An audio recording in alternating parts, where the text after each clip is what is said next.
everyone. Bye.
Our mission at Coastal Financial is to provide comprehensive financial planning solutions tailored to each individual's unique needs and goals, with the aim of empowering our clients to make informed financial decisions and achieve their financial potential.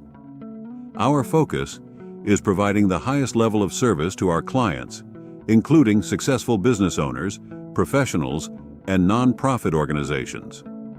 Our commitment is to helping you improve your financial position, reach your financial goals, and safeguard your family and business. Our goal is to provide you with the resources and guidance necessary to accomplish these objectives. Our process utilizes a thorough and exclusive financial analysis, efficient implementation of recommendations, and continual reevaluation of fluctuating dynamics. You can find us at coastalfinancial.com or on Facebook at Coastal Financial.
All right, welcome everybody to the Coastal Financial 250 here at Talladega with the iNASCAR Racing Series. Thank you for tuning in to the IWM Broadcast Network.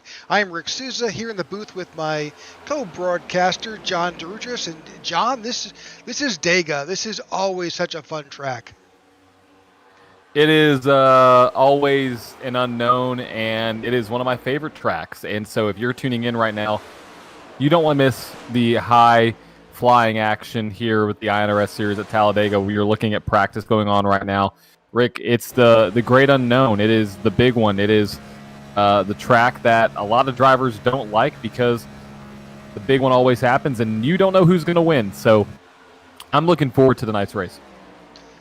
Yeah, absolutely. Especially everything that's gone down with the series. We've had so many success stories here. A lot of guys have made the playoffs, and this is another opportunity for someone to make that cut.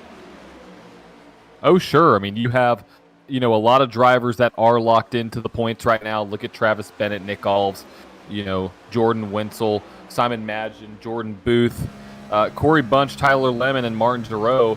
But you may see a surprise winner this week. Surprise winners are not uncommon here at Talladega. So look out for some of these guys who are typically at the back to maybe make a splash. And so talking about specifically the top 10 in points, you have Jordan Booth up at the top, Jordan Wenzel in second, Alex Murphy in third, Matt Robinson in fourth, still looking for a win, with Eric Jeffers in fifth, Tyler Lemon sixth, Travis Bennett in seventh, Nick Alves in eighth, Simon Madgen in ninth, and Corey Bunch in 10th. No big moves after a Texas race that was somewhat uneventful. The Jordans did swap seating there, but you still have a 36-point lead ahead of Alex Murphy in third. 1 point does separate, though, 16th and 17th, which is going to be very valuable when it comes to somebody who needs to pick up a win. So we'll see here with that. Another big news right here in Talladega. The number 81 of Jordan Wenzel will not be racing tonight. Rumor is he's out of town visiting. So I don't even know. Can you? Am I reading that right, Rick? Yeah, I think that's just a joke. But certainly. Oh, a mail-in bride. Okay, I was like, what the heck does that mean? And I fully read the whole thing. So he's in Germany, maybe. I don't know where he's at. But Jordan Wenzel is not he's away on here this week. Business. Personal business, exactly. He hoping to see him back at Dover. Talking about team standings, but Full Throttle, they are now at the top of the board, followed by 40 XLI and Apex Motorsports there for the team standings. So it's really between Full Throttle and 40 XLI at this point in the season. All right, so let's talk a little about tonight and what we're going to encounter here. Let's get some race info.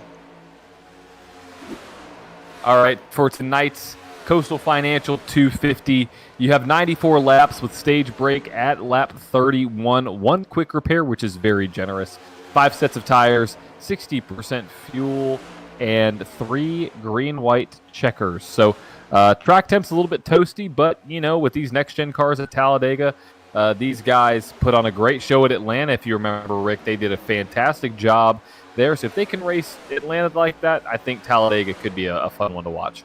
Absolutely. All right, we're getting ready to move from our practice session into qualifying. We'll go qualifying, and then after that, the drivers will have about 5 minutes to get their affairs in order before they kick this event off, this Coastal Financial 250. We'll bring you qualifying in just 1 minute, and stay right here. We're not going to go anywhere now. Not going to go anywhere as some of the field disappears. And, let's talk about, as qualifying gets underway here, who's hot right now. The 81, Jordan Booth, has had one finish outside the top 10 since Atlanta. That is a incredible streak. He's our only multi-time winner, and week after week, he's always up front. No matter where he's at, he is up front, so look for him to continue at Talladega, which is a very good track for him. Number 13 of Nick Alves has yet to have a sub-19th place finish this year. He continues to have a great run and maybe see his second win. He got a win in Atlanta, so he knows how to race at super speedways, and that was a great strategy call. I remember it was purely strategy for that race. And Rick, let's talk about the flip side of this coin, because there's always two sides to a coin. Who's not right now? Who's not doing so hot? Well, I think the 40 of Brendan Hayes has definitely had some trouble. He's only managed to eke out one top 10 finish since the middle of March. While you've seen Jordan Booth and his teammates do a little bit better. Of course, Daytona was a strong track for 40 XLI when we kicked off the season, so we'll hopefully see his fortunes change. The number 15 of Clark France is riding high, after that P2 finish at Martinsville, but he's kind of been on the struggle bus. So let's hope he can and change that around here after Texas. So. Simon Magin had 4 straight top 10 runs in the 46, but he's really spent the last 2 weeks on the outside the top 15. So we'll see how it goes. Rumble Racing is fast at plate tracks, so we'll look to see if the 46 of Simon Magin can run up front. Absolutely. Simon Magin, we've seen him, do well previously, so I'm excited to see that. And let's talk about a couple drivers who have been really, really strong at this kind of racing. 81 of Jordan Wenzel, who will not be in this race, but the 12 of Eric Jeffers. They are staples here at drafting tracks. Don't look like for that to change much this week. And from a rivalry perspective, Texas was pretty calm. It was a nice sight to see after, a lot of carnage, a lot of hurt feelings. Nothing really too crazy going on from a rivalry perspective here. But we'll see how this field starts to fan out here. We start to see the leaderboard start to populate. Alberto Abar up at the top, Alex Murphy there, Scott Thomas, Joe Musso, John Krupa, all names who are looking to seal their way in here. John Krupa specifically, he's been on a little bit of a hot tear recently, so can he get a win? That's a big question mark, so we'll see at the end of 94 laps here at Talladega. Number of drivers who have yet to post times. We're waiting for those to kind of fill in and populate, but definitely some newer names up at the top. But of course, this is qualifying at Talladega. You'll see those times, 52.9, those high, low 53s. That's great single cars, but when you start thinking about how this works in here at Talladega, it's all about the draft, and we'll see those. So I'm guessing we're seeing 49, 48s. We'll see better times in the draft. Yeah, exactly. So. For sure we will. So if you're qualifying, John, where do you want to be? You want to be up front out of trouble, or sit in the back and pedal and try to avoid the big one? So my philosophy on super speedway racing has fluctuated throughout my time racing and calling races. I traditionally would like to be in the back. I can see what's going on. I can avoid the wrecks. I don't need to really worry about the pushing. But as of late, I've kind of switched my mentalities and want to be up at the front. I like leading the race on one condition, if the driver behind me can push.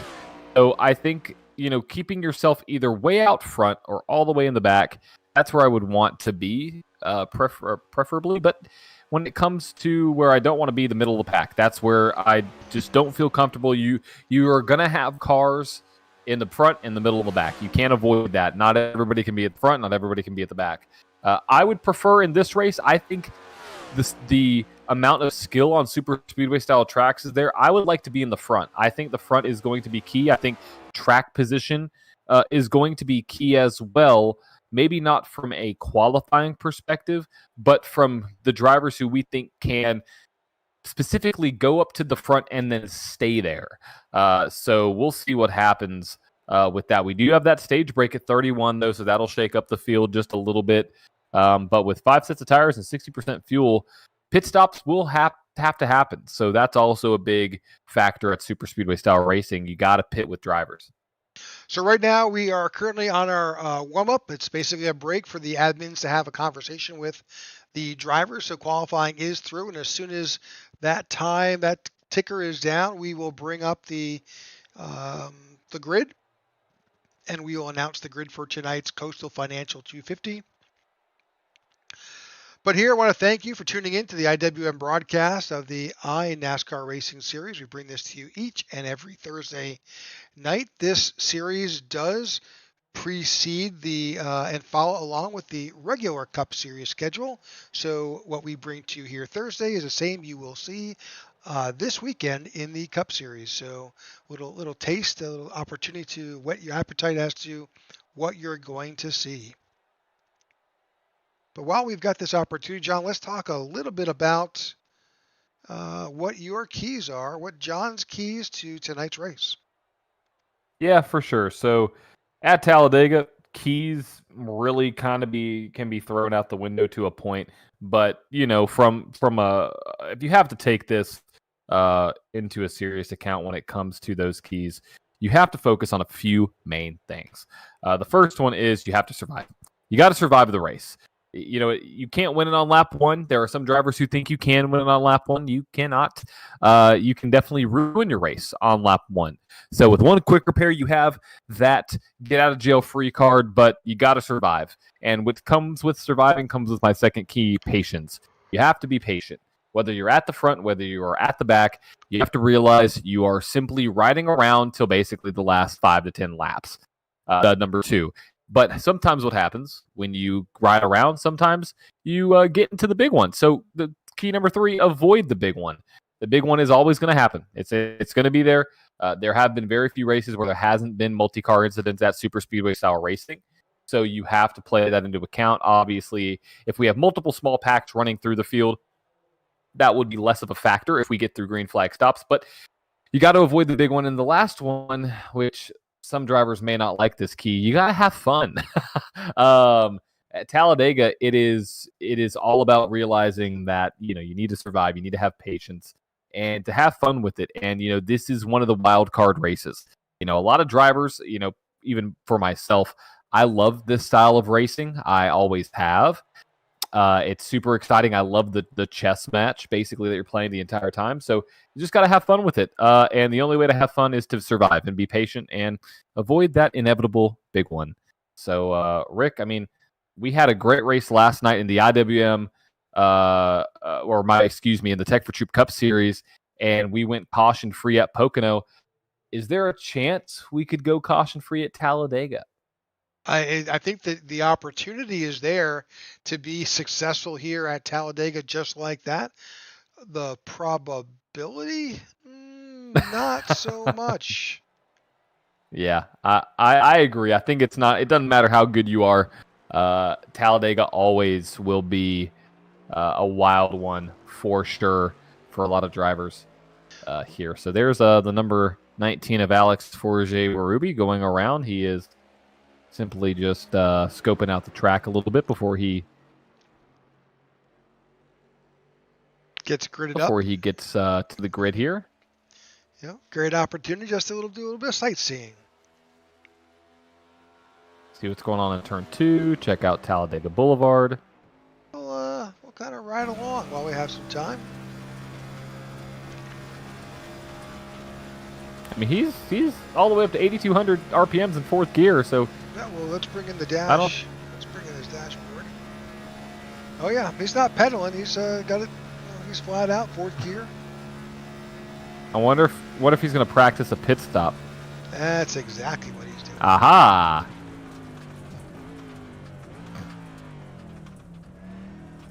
Yep, slow down. Now, I do know there is a rule.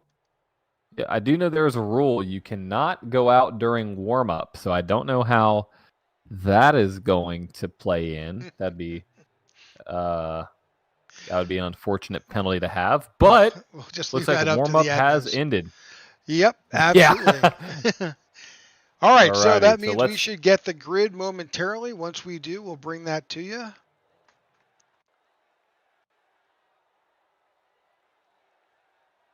All right, this is the moment at least I've been waiting for. I love this style of racing. It's one of my favorite tracks here on iRacing and in the world. So here we go for the Coastal Financial 250 starting lineup presented by the iNRS and Admin Box. You have Travis Bennett on pole, Full Throttle Motorsport there with Alberto Abar in second. Alex Murphy going to start in P3 with Scott Thomas in fourth. 40XLI driver starting in fifth. Joe Musso starting in P6. Cody Graham of GKM Racing in P7 with John Krupa, GKM Racing teammates there, 7th and 8th. Ty Bostic there, MB2 Motorsports in the number 22 starting in 9th, and Tyler Thurmond starting at 10th, Thurmond Motorsports. All right, number 11 is Jacob Musso. In 12th, Tyler Sexton. In 13th, you've got Matthew Robinson. To his outside, Michael Whitley Jr. In 15th, Mike Wheel. In 16th, Corey Bunch. In 17th, Tyler Lem. 18th, it's Richard Mills, Grease Monkey Motorsports. To the inside, Corey Ennis in the 19th position. And 20th, Brendan Hayes in the number 40. Starting in 21st, you have Tony Japs with Matt Parasini there in 22nd. Eric Jeffers all the way back in 23rd with Ron Fitting to his outside in 24th. Starting in the 25th position, you have Alex Forget-Barubi, the driver who made a little bit of a pit stop test there, with Simon Madsen to his outside in 26th. The Jonathan Aronofsky there starting in 27th with Nick Alves in 28th. Vernon Broadbeck in 29th and Vince Burns in 30th. 31st, Garrett Walden. 32nd, Martin Pinnell. And 33rd, Austin Walton. And 34th, at the tail of the field, Martin Giroux. And that is our field for tonight's event.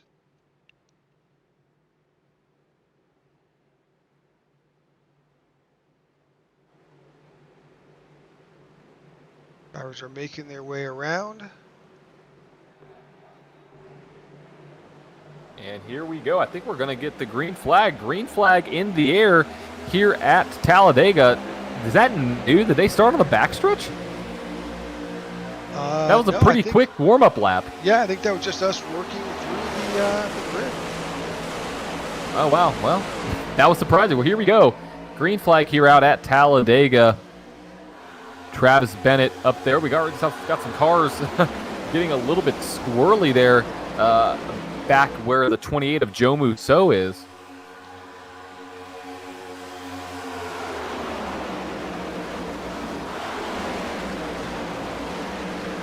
A lot of beating and banging here already. Looks like some drivers looking to nose out a little bit. Do you stay in line? Do you try to form a third lane? You can do that here at Dega. You definitely can, and it's not uncommon.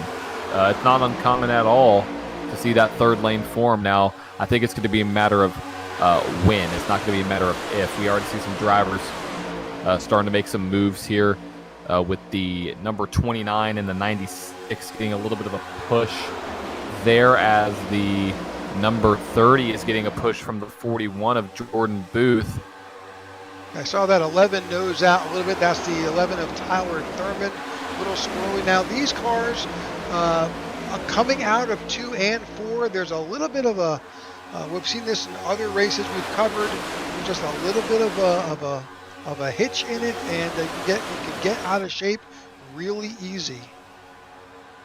Yeah, you can get out of shape, and it can really upset your run. And runs at Talladega are the name of the game.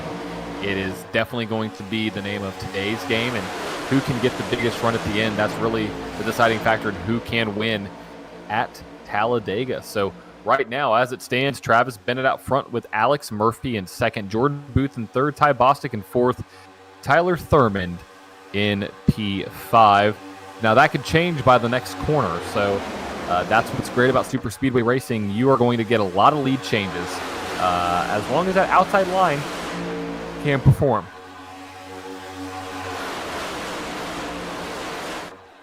Good racing so far, 3 laps in. Travis Bennett continues to show us the way. That outside line is beginning to form up a little bit, but I think there's some drivers that are still kind of poking their nose out, thinking about what they want to do.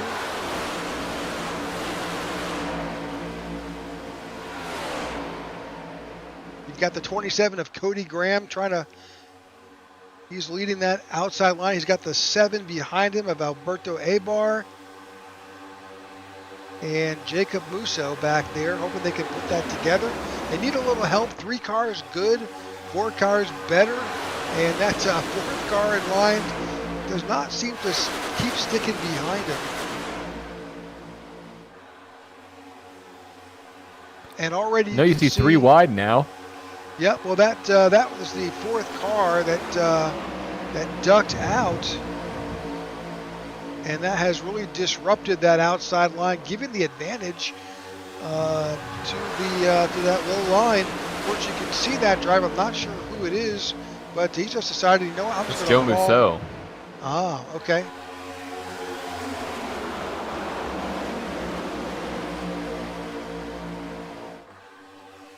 And we started to see this outside line now starting to form up a little bit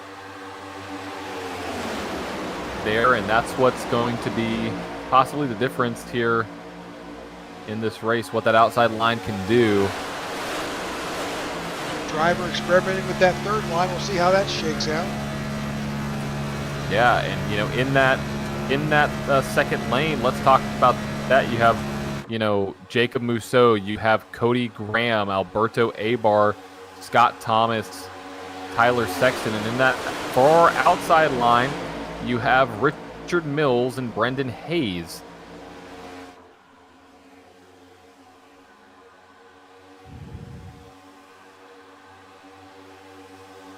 And, another driver that I don't think we called his name and is not in this race is Kai Collmore. I do not see him on the grid or in the field. Well, there's a story behind that.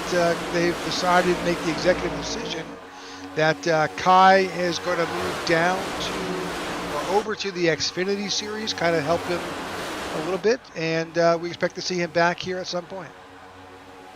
Oh, interesting. All right, gotcha.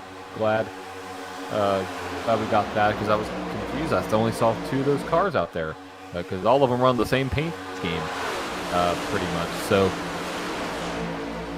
here we are, lap 7, continuing to show us the way is the 01 of Travis Bennett. But there's a lot of moving going on right now. A lot of drivers back and forth. That's never a super good sign, especially as you work through this field. The opportunity for a mistake is high. Yeah. You've got a lot of position changes like that. Oh, yeah. And especially when you have all these guys running at 194 miles an hour side by side. The leader now hitting 196. One little bump in the wrong spot, one little mistake, and the whole field's gone. The whole field will be wrecked.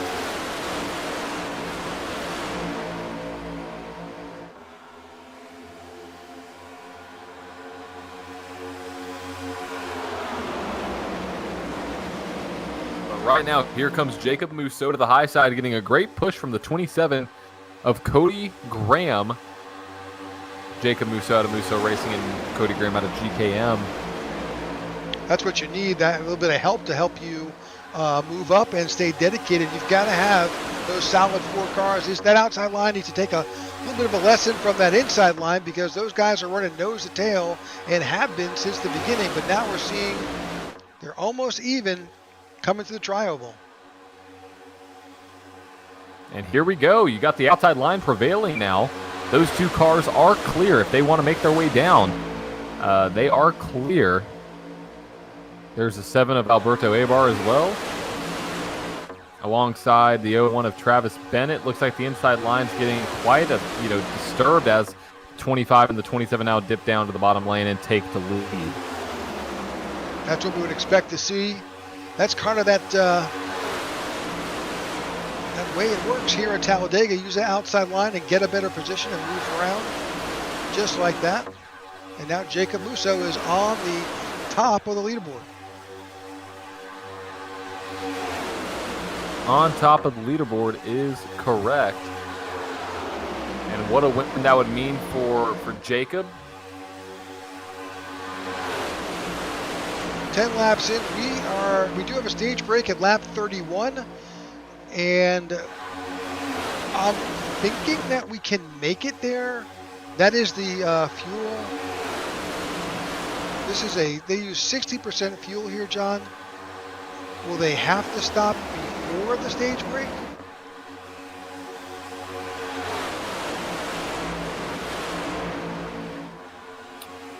I think they wrecking in the back. Stop before the stage for sure. Oh, wrecking in the back. We're wrecking in 3 and 4. No caution yet. No caution. Caution's out. Caution's no out. Caution out.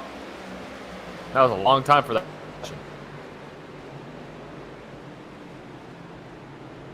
Yeah, I'm not exactly sure what caused it. I just know. I think you come down pit road now. Yeah. Okay, that answers that question. You'll see the entire field come down. As to what started that, I am not sure. Try to take a look back and see. I think I saw a car on the apron, Rick. Do you can you give me that number?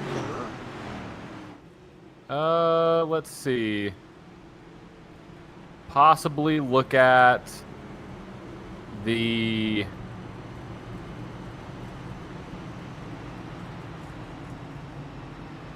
Oh, I don't know who that was. Oh, actually, I see now.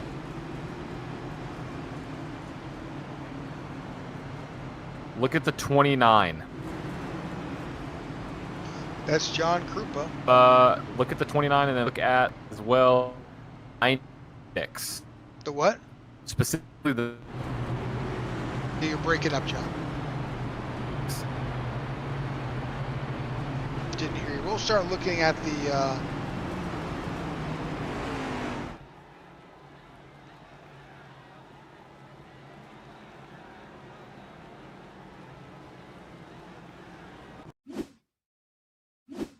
Yeah, I think it was before this.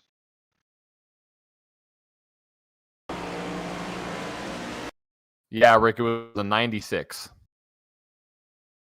96, that's Mike Wheel. Yeah, so the yellow flag came out so late, we can gotta back it up and see what we see. Oh yeah, yeah, all right.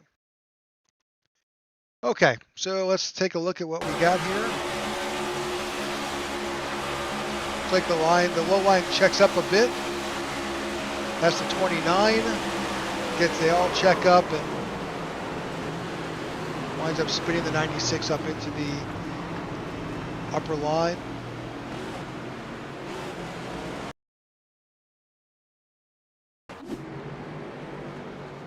All right, so while we were taking a look, trying to figure out what happened there to disrupt and cause that our first caution, the entire field has exercised their opportunities and came down onto pit road.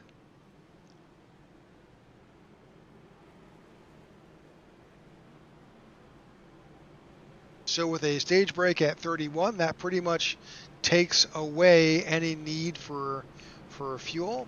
Looks like from what I can tell with the telemetry, pretty much everybody just came down for fuel, which is pretty typical here at Talladega. The tire wear at this track, at least on iRacing, really doesn't demand you change tires much. You may see a stop later in where you'll see a driver take right sides or take an opportunity to change tires, but it's pretty rare.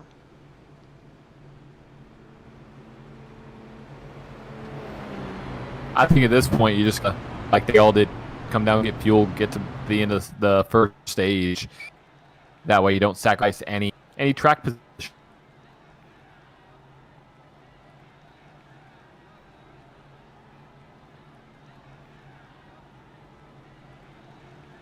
So first caution came out, lap 12.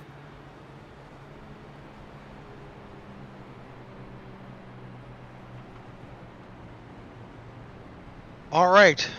Thank you for tuning in to the IWM broadcast of the iNASCAR series, Coastal Financial 250 here at Talladega. We are underway. Our first caution of the night occurred here, lap 13.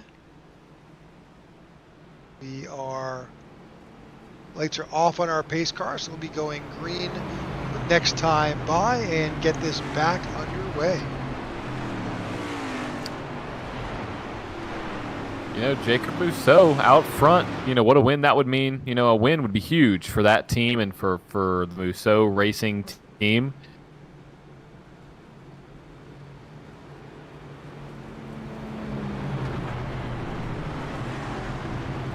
All right, fields forming back up, getting ready to put this back underway. Again, stage break at lap 31. Of course, it's Talladega, so you just never know what could or couldn't happen here. Jacob Mousseau is And I wouldn't even car. say that was the big one. Oh, no, that was a... Yeah. Yeah, that was not really much at all, which is good. So. No, not comparatively. Trying to work through some technical difficulties here with my microphone. But, the big one is always going to happen here. That was a small one. We'll see how this field fares out once they get back going green this time by.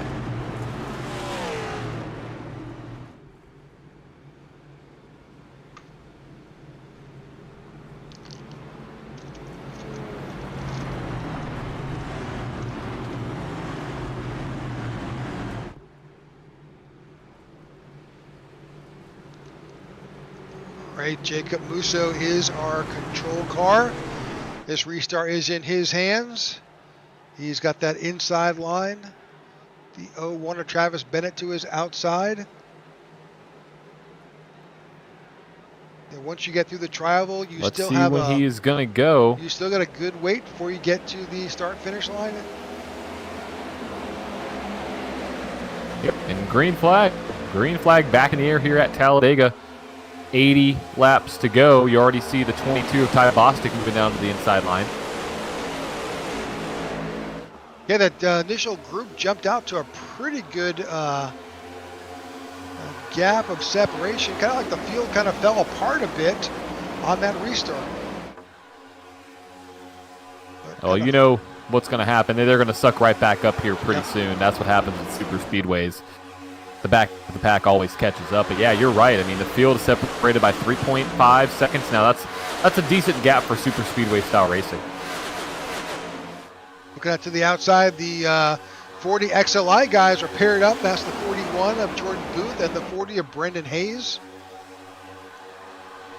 Oh, and the 01 of Travis Bennett moves up. Oh, a little bit of almost contact there. Super close.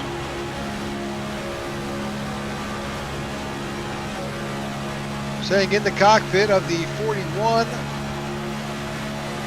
Jordan Booth. Oh, gotta push on to center, and he's doing that. Look at the push. He's gonna push that 01 all the way up to the front. That's the 41. 27 gets loose. They're on the inside line. Inside line falls apart. So the 41 of Jordan Booth is pushing the 01 of Travis Bennett to the lead. Even through the corner, which is super sketchy. But it really takes skill to do that. 01 of Bennett drops down to that low line.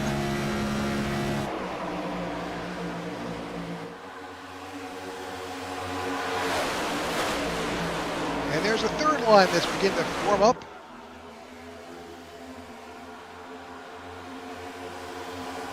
Well, you know what that means. When that third line's there, it's going to be some pretty good racing led by Tyler Lem in the 99, followed by the 96 there of Mike Wheel. They are now at the front of that outside line, which is getting some momentum now up to the third row. 42 or fourth row, also rather. Jumped up there as well. That's Tony Japs. So there's a lot of trust that's got to be there when you get in, when you occupy that third line. You've got to really believe in the people that are behind you, but also more importantly, that the people below you in that mid-line can hold it, because pretty much it's you and the wall at that point. You know, the outside line, the risk is so high, but so is the reward, because not many people like that outside line. But Mr. Lem definitely does. As you see the inside line stack up just a little bit. You got some big pushes being made here.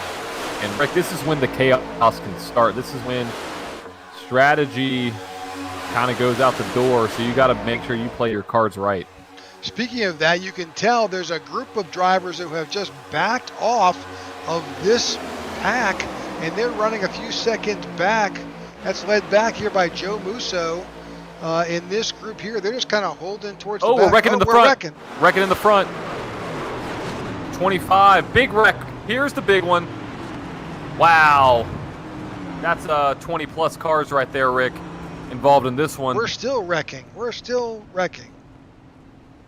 You're going to be surprised, Rick, but the wreck that you caught actually didn't start it. That was the stub wreck of the main wreck. The original wreck started with the leader, the 25. Go back and take a look and see what happened, because he got spun early, and then the rest of the field just kind of came together.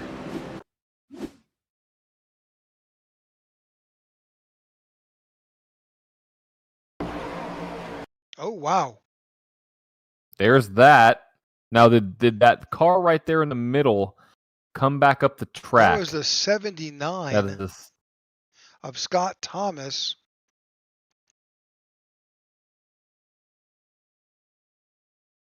So it's like the 10 comes up and taps him just in the left rear quarter.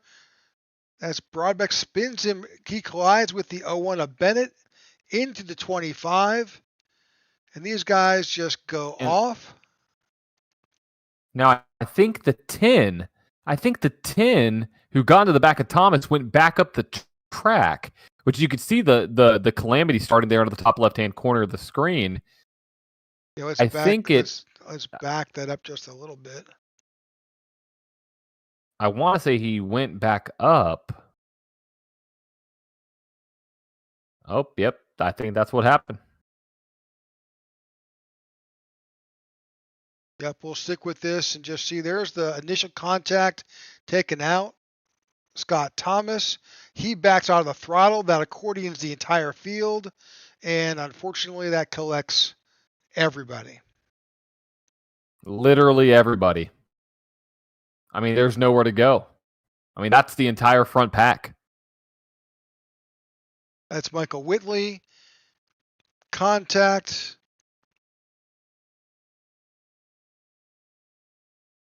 I bet the aerial view of this one is absolutely wild to see, because you literally had the entire field wrecked.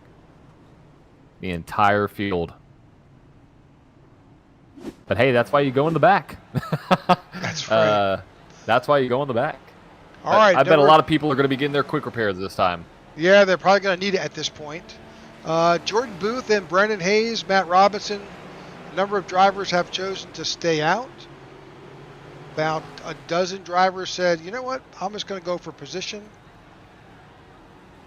Costa's going to fly in 10 laps, so...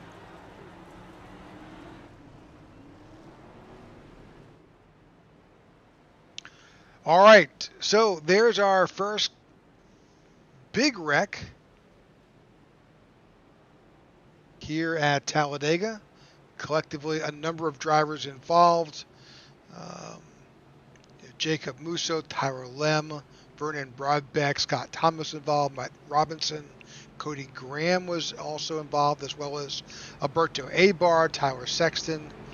So, you do your best to stay out of these. I think those guys who hung out in the back, that was a wise decision. When they saw 3 wide going on up front, they backed off, and that's point number 3, avoid the big one. They certainly had every opportunity there.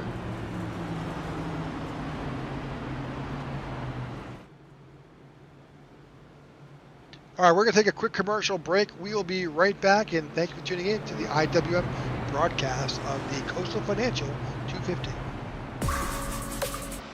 Our mission at Coastal Financial is to provide comprehensive financial planning solutions tailored to each individual's unique needs and goals, with the aim of empowering our clients to make informed financial decisions and achieve their financial potential. Our focus is providing the highest level of service to our clients, including successful business owners, professionals, and non-profit organizations. Our commitment is to helping you improve your financial position, reach your financial goals, and safeguard your family and business. Our goal is to provide you with the resources and guidance necessary to accomplish these objectives. Our process utilizes a thorough and exclusive financial analysis, efficient implementation of recommendations, and continual reevaluation of fluctuating dynamics. You can find us at coastalfinancial.com or on Facebook at Coastal Financial.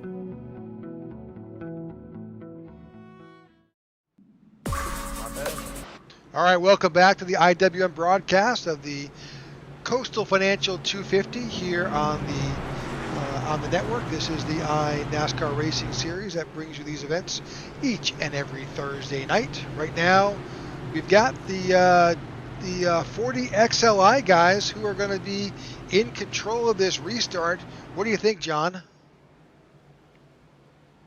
I think it's a good team move. I mean, why not? Get the stage points, get the track position, because you want to be up at the front. You want to have the best fuel mileage. I'm suspecting with 60% fuel, you are probably looking at somewhere between 20 to 22 laps. There on the tank, maybe 23, depending on where you are in the draft. So, with that being said, we get that green, we go to 31, and then once we hit 31, we'll probably hit green flag with that probably like 34, I would say, 35. So you have about 60 laps to go. So that means you got to pit it at least twice. So I like being up front. I love the call. All right, pace car has dropped off. Driver's about to enter the Geico restart zone. Alrighty, and here they are, and the green flag back in the air. The 40 XLI guys side by side, and are we going to see an orchestrated drop down? Yes, we are. Gotta love it.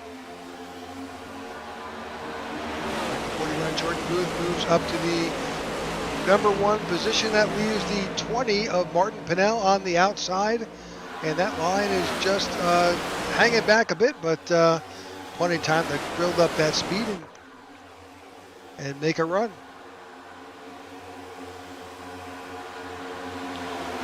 And I say that, and they just slide further on back. That's the thing about these super speedways, as you said earlier. Whatever we call out now is all going to change in the next blink of an eye. It sure will. It sure will. But right now, Jordan Booth, Brendan Hayes up front. Matt Robinson talked about him in the pre-race show. He's up there now in P3, up 10 spots. Biggest mover of the race is Brendan Hayes, actually. Plus 18 on the day, right behind Ron Fitting, plus 17. We've got some 3 wide in the back right now, with the 19 getting split.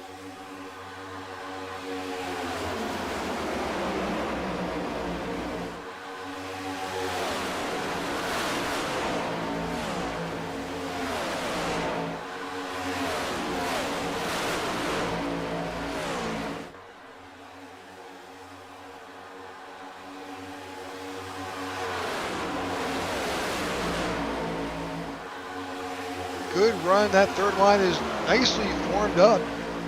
They can make a run towards the front. That's 5 cars, nose to tail. Well, and I say that, and now we're 4 wide.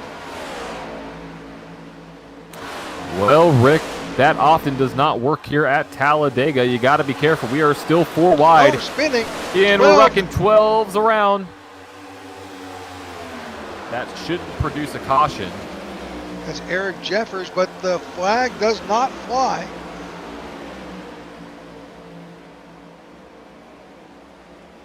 That is bad news for the 12.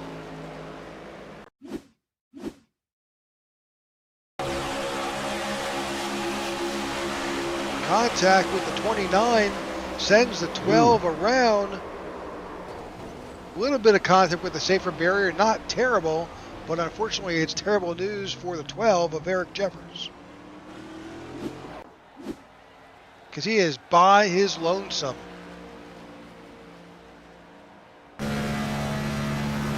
Yeah.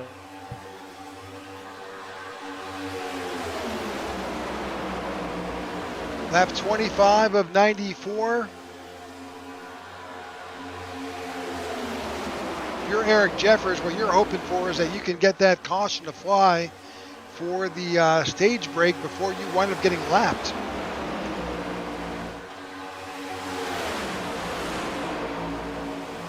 Absolutely do, and you want that stage break soon.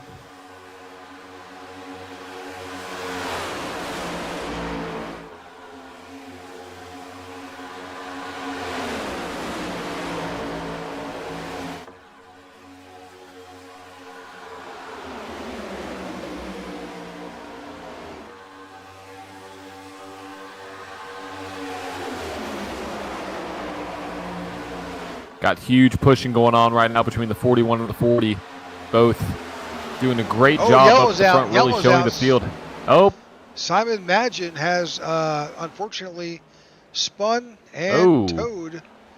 He went off track. Let's go ahead and take a look at that. Yeah, figure out what happened with Simon. Oh, man, he's upside down. What in the world? How did that happen? In the catch fence. Oh, look at that. The 10, more contact. Oh, what a hard hit. He winds up right side up, but, you know, he's a victim of that right rear quarter panel spin right into the safer barrier. And you could see right there, he tried to get going, but that car was wrecked. Not going to work. As you know, oftentimes when the car gets upside down, it can cause some carnage, and that's what happened that time. Well, with this caution flying at lap 27, this may wind up being the stage break. I haven't heard from the admins, but by the time we go back to green. Will they throw another caution? It's possible. It's possible.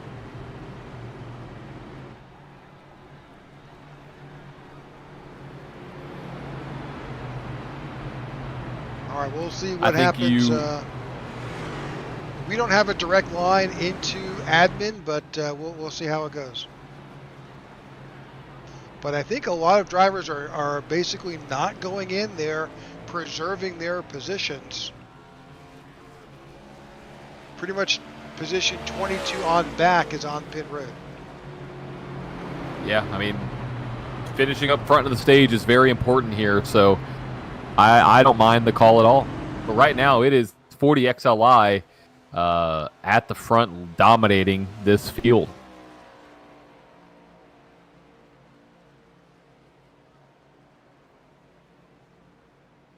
Some other names up at the front: Matthew Robinson, Corey Bunch, Matt Perosini, Jacob Musa, Ron Fitting, Cody Graham, Ty Bostic, and Tyler Thurman. That is your top 10.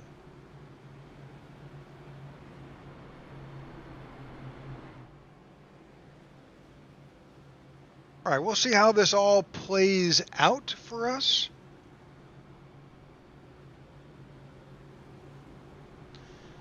But right now, should shake up the field. Yeah, so if we go back to green, well, we may go back to green on lap 30. Yeah, which means basically 2 laps. A 2-lap shootout. That's just what we need. Exactly.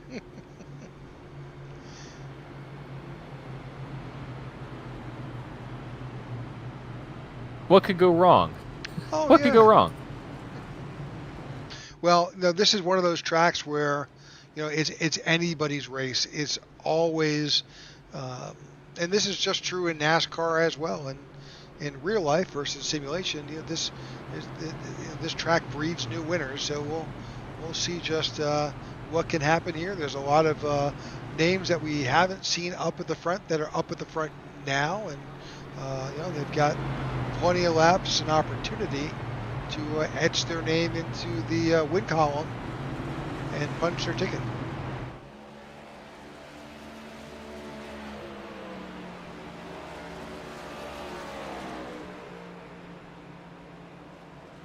And winning at Talladega, that's no easy feat either. You got to put yourself at the right place at the right time, and that's really the name of the game here because, realistically, you don't want to be leading on that last lap. You don't. Yeah. You are going to be a victim of circumstance if you're leading on the last lap. Yep. All right, this is lap 29. I would love to get a statistic. Yeah. If you take everybody who is leading at the last lap, who actually wins at the end.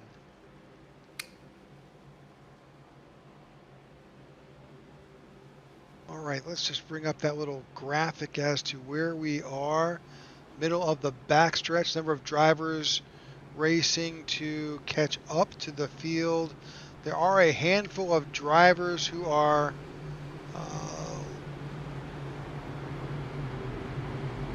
laps down. We've got 29 cars on the lead lap. Thomas, Broadbeck, Magin, Wheel, and Japs are down laps.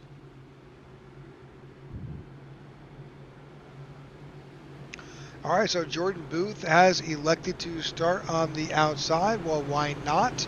You've got your teammate controlling the low line. Works for me.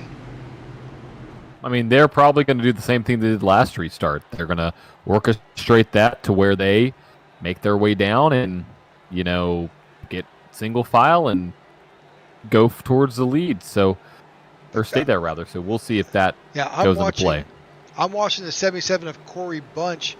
He is right there behind Jordan Booth, and he could play a spoiler here. Absolutely he could. All right, green flag in the air. You see them get to the line. As soon as they get to the line, that Jordan Booth machine's going to dip down. There he goes. As orchestrated.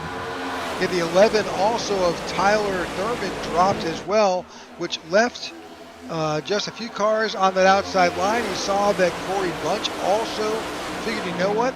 There's nobody here on the outside. I'm just going to drop down. Better take fourth and have a run at it than to be lost in the outside. For sure. We start to see the field has separated pretty severely now. Jacob Musso is leading that outside line. He's got the 27 of Cody Graham behind him. Oh, a lot of moving. Matt Robinson thought about going up, but he didn't. Here comes the 25 not with clear. Not clear with the 27 behind him. Oh, wow, what a block. 41 throws a block on the 25. Stalled the run. You got to be careful with the pushing. A little bit of contact there. Well, Rick, we just feel like this is the last lap. Right? They a huge run on that outside line, though. 25, 27, 72. Wow, Cody Graham and Jacob Musso up to the point. Now what's going to happen as they get the tri-oval? Who's going to try to move out? Cody Graham has to go to the high side if he wants. Yeah, he has to go to the high side if he wants to do that. But here comes the 41. Jordan Booth trying to spoil the party. Musso has to go to the middle lane. 3 wide at the line. 4 wide. Oh, we're wrecking.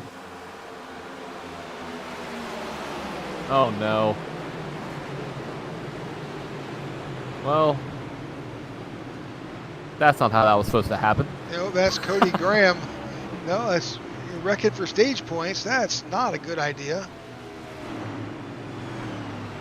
Yeah, and you got Jacob Musso, cars totally torn up there. Well, what a run to the line, 4 wide. Almost 5 wide. Actually, it was 5 wide. Look at that. That Look at the is 19. Here's where things go Got the back. win. The 25.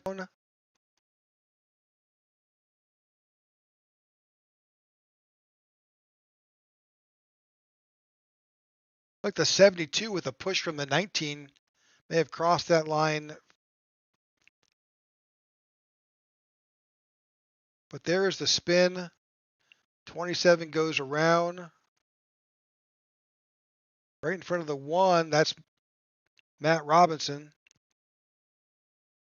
Yeah, and unfortunate there for the 27 and the 25.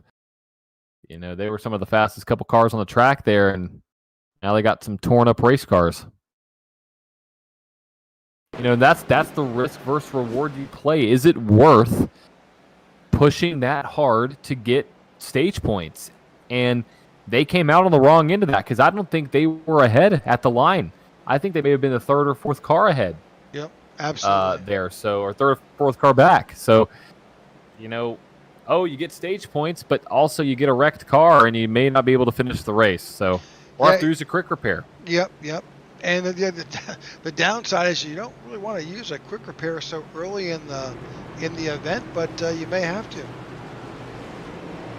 All right, so a number of drivers now making their way down onto pit road. Those that may have pitted earlier may stay out, but right now we've got a number of drivers coming down.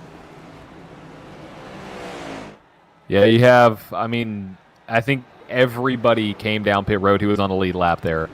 So everybody making pit stops. You got to pit for fuel. Who is going to be on the good end of the stick here out of pit road? We got some guys already out. Who's going to win? I believe the 01 of Bennett may have got it. I still think you still got a number of drivers who have made. I think the 72 is probably going to wind up taking over that position as pit stops are wrapping up.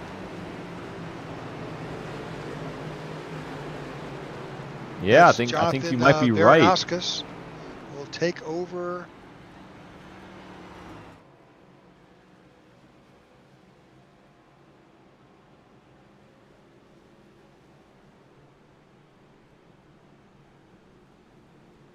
Got a number of drivers who I believe will get a wave around.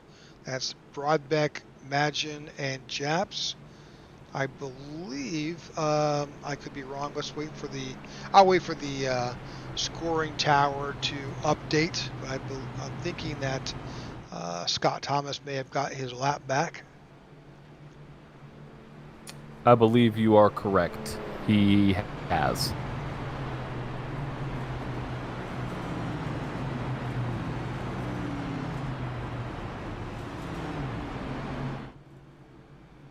All right, 34 laps complete in the Coastal Financial 250 here on the IWM Broadcast Network.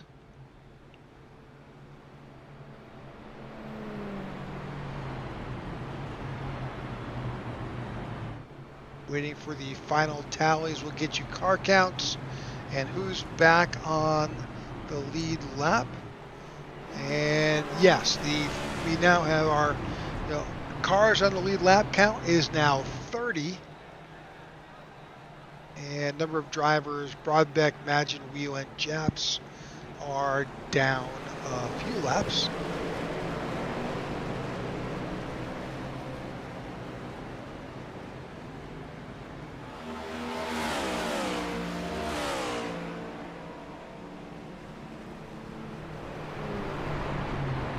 All right, should be going green this next time by.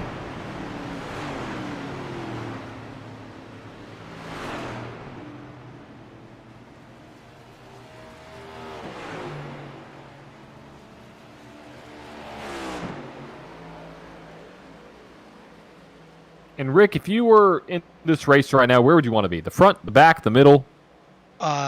In this race at this time, it makes no, somewhere in the top 5. That would be the best place to be, or towards the tail end of the lead pack. I don't want to be so far back that I'm going to miss catching them, and I don't want to be so far trapped in the middle. When you're trapped in the middle, you are exactly trapped. You have no control over your destiny. All you can do is point your car in the right direction and avoid the carnage that's happening around you. You're stuck. You have no control. You have some control, but you don't have the control that you can have if you are where you can have a bigger perspective of what's happening on the track.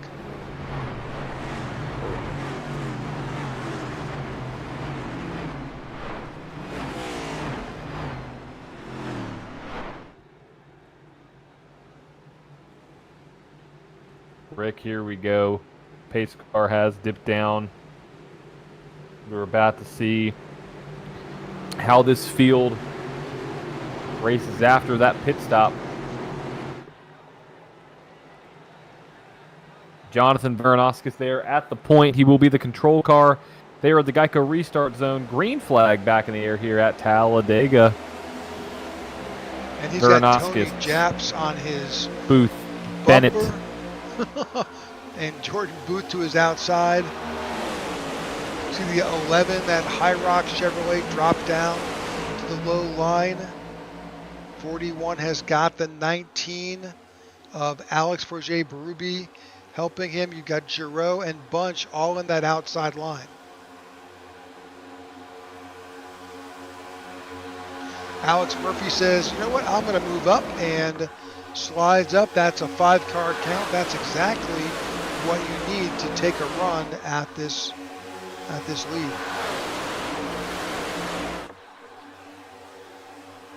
So now the stage break is over. We've gotten a few cautions out of the way. This is really an opportunity to really take the science of this, the strategy, and decide how you want to race this race. Or it could just be a melee. Oh, and speaking of melees, here we go. Big wreck. Big wreck. Oh, wrecking. We're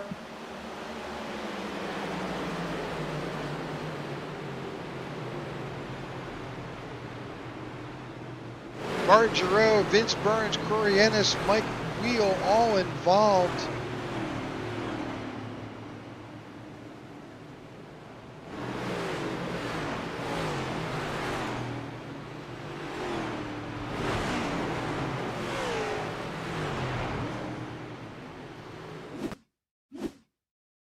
Taking a long look here, trying to figure out just where this occurred. Definitely up at the front.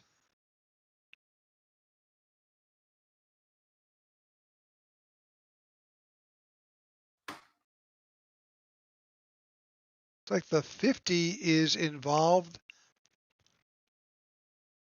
Bear with us here, folks, as we get a slightly different perspective. The 50 is Martin Giroux. That's Alex Murphy. Into the wall. Fortunately, that's the 55 of Burns. A-bar to the inside. Pretty much splitting the field here at this point, but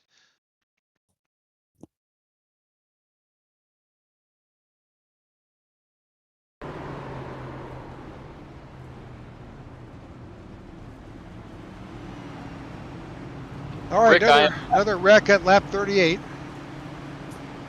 Another wrecking. Rick, can you hear me? I can. Made an adjustment.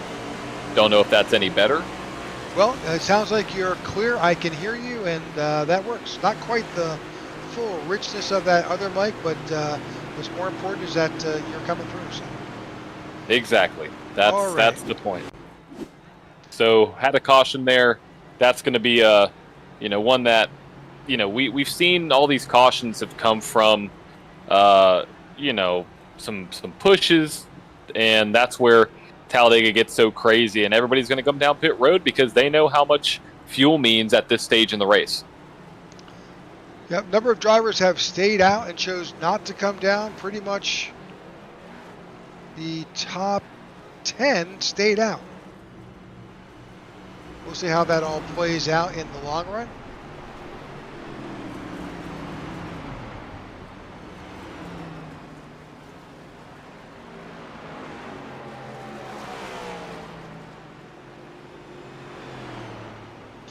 All right, lap 39. We'll go back around lap 41, I think. Another record. This is our 5th caution of the night. One was a stage break, so 4 actual cautions for incidents on track. This incident has certainly changed up the field. A whole new, we'll bring up our timing tower. You see a whole different group of drivers now showing in that top 10. Vernaskis, Abar, Walton, Mills, Thurman. Actually, Tyler Thurman's been up front pretty much the whole race. Tyler Sexton, Joe Musso, John Krupa, Cody Graham, and Ron Fitting. That's your top 10. You know, it's good to see some of these new faces up there. I mean, look at Walton, look at Mills, Thurman, Sexton, all these guys needing a win, and this is the place that they can get it done. So I'm excited to see what's going to happen now.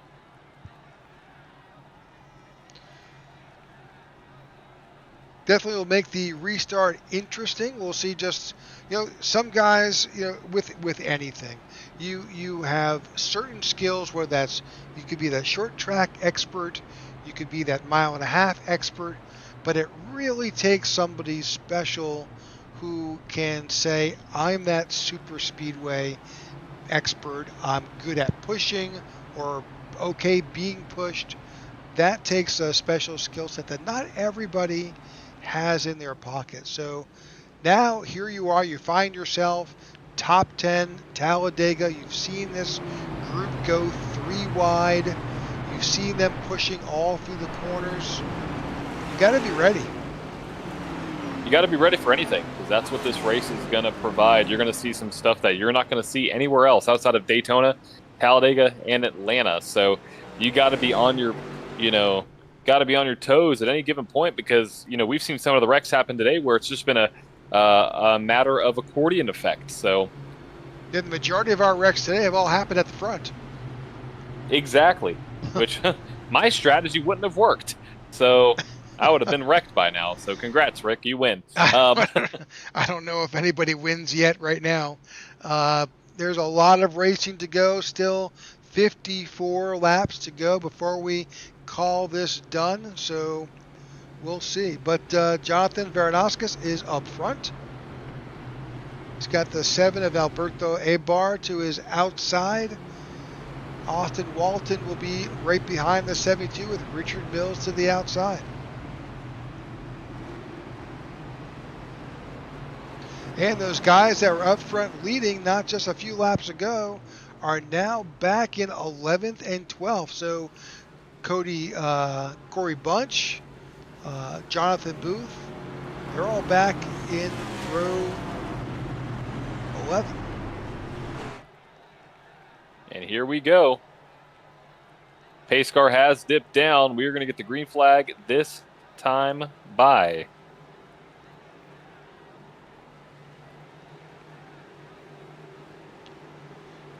Entering the Geico restart zone momentarily.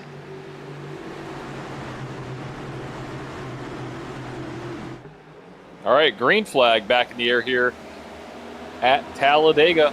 Big Brand jump. new leaders out front for the first time today. Big jump on the 72.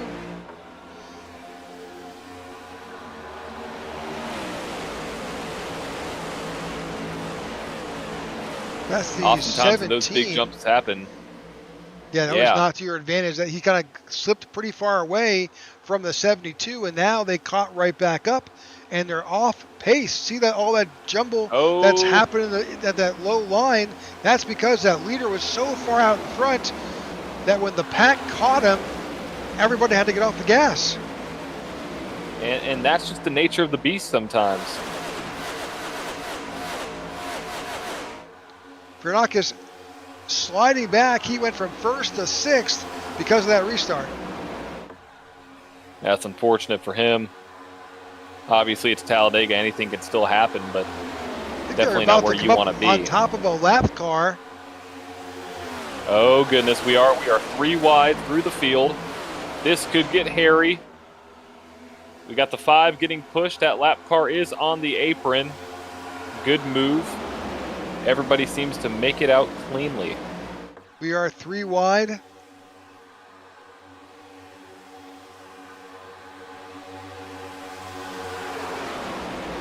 '29 drops down out of that midline and takes over the lead. That's the 29 of John Krupa. Wow, what a run for John Krupa. Imagine if he could get a win, get himself locked into the playoffs.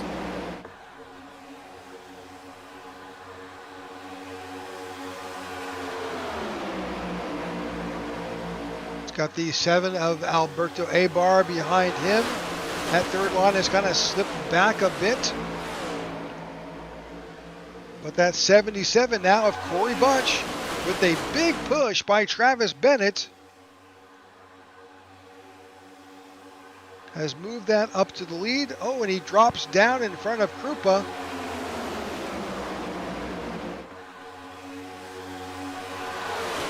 Outside line is working, kind of clawing its way back. That's the 20 of Martin Pinnell on the outside, leading that.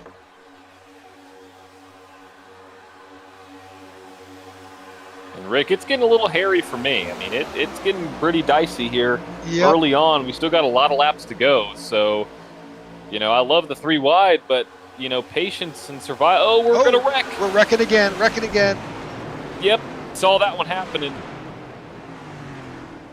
A car, I think, tapped the outside wall in the outside lane, and then you had the lane couldn't slow up in time. I think that's exactly what happened there on the outside line.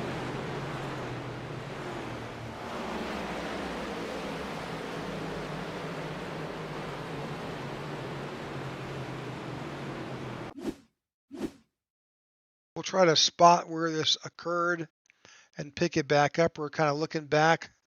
There it is at the top.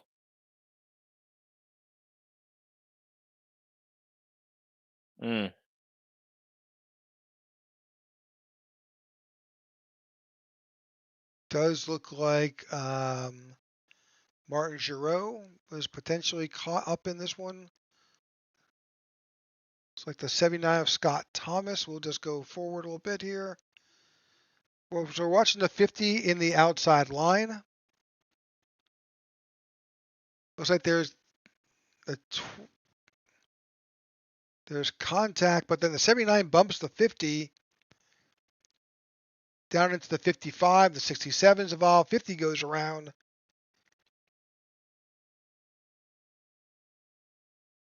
'79 lives to drive out of that.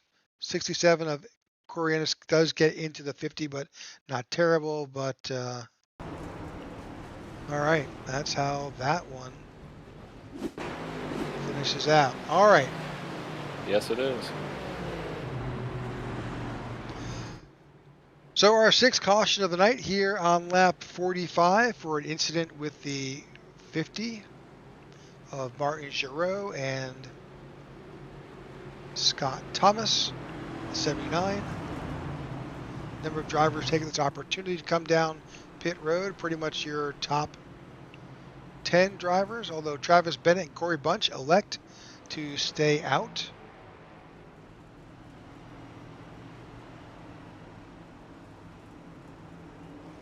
I like the call. I mean, I think you got to get some fuel. If I'm thinking 20 laps here, you pit on lap 66. 20 laps, you pit on lap 86. Maybe you can get to the end if you fuel save, but I think coming down and getting some fuel is the right move. So I guess you're gambling if you're Bennett, Bunch, and Pinnell that there's another caution. I mean, at this rate, I would like that. I think that is correct. When you think about it, they pitted last on lap 38, so that's only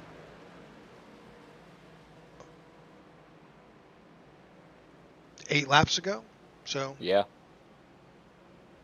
Sorry, my instant math was just it left me for a second there. It's Hey, it happens. been one of those days. It's late at night. It's of course. All right, we're going to take a quick commercial break, folks. We'll be right back. Our mission at Coastal Financial is to provide comprehensive financial planning solutions tailored to each individual's unique needs and goals, with the aim of empowering our clients to make informed financial decisions and achieve their financial potential. Our focus is providing the highest level of service to our clients, including successful business owners, professionals, and nonprofit organizations. Our commitment is to helping you improve your financial position, reach your financial goals, and safeguard your family and business. Our goal is to provide you with the resources and guidance necessary to accomplish these objectives. Our process utilizes a thorough and exclusive financial analysis, efficient implementation of recommendations, and continual reevaluation of fluctuating dynamics.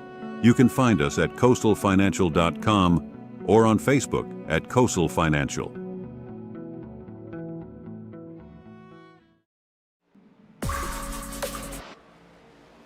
All right, welcome back to the Coastal Financial 250 here on the IWM Broadcast Network. I'm Rick Souza here with my co-broadcaster, John DeRutris. And John, this has been an exciting race. A lot of action happening here.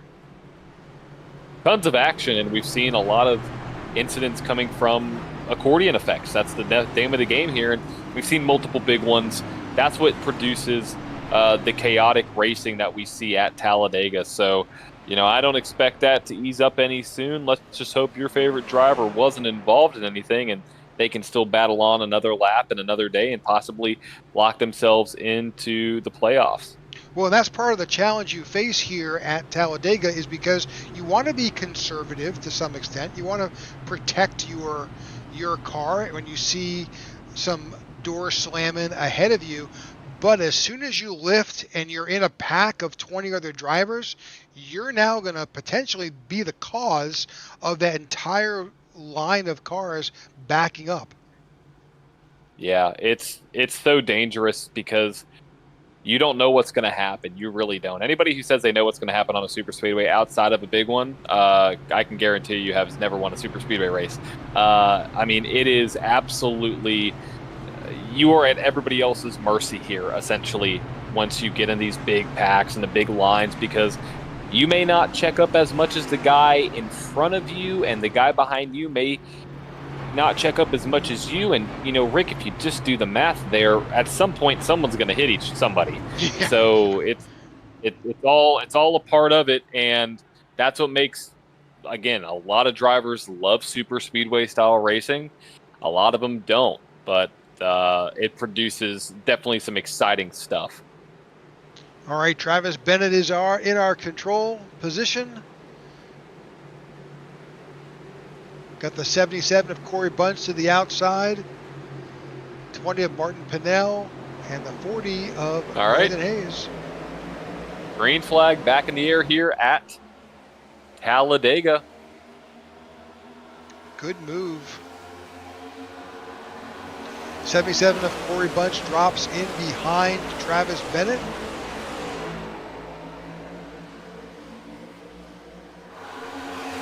And we're starting to see multiple packs form already. We've seen kind of through this race so far, the backpack now starting to make their way up just a little bit. Well, there's the 40 XLI guys. They're back. They've got the band back together.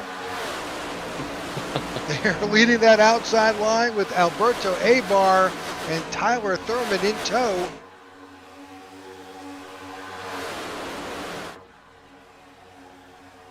And that outside line has just run away with the field.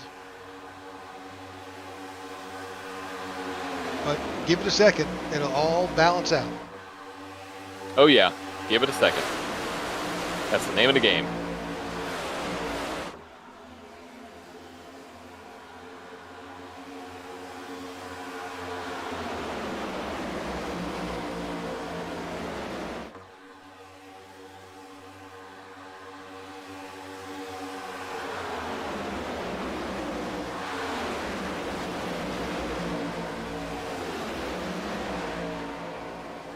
looking through the field. We got some Brecken in the. Oh, maybe not. They saved it. Holy moly! If they saved that, that is wild. Yeah, no caution. I saw a car sideways, Rick.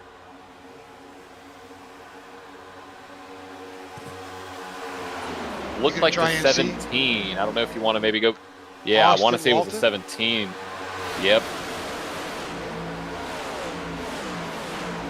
He looked all sideways. Trying to see if we can. Yeah, it was in 3 and 4.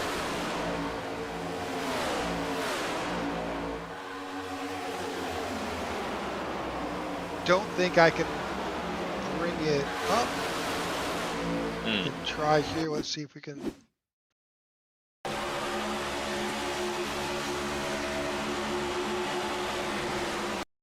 Whoa. That's the 10 of Vernon Broadback and the 17. Did he save that? Yes, they saved that. Wow. Oh, wow. Wow. Huge. Maybe got a little help, but hey, that's a save in my book. Absolutely. All right, back up front. Brandon Hayes, Jordan Booth. Thing 1 and Thing 2 out in front.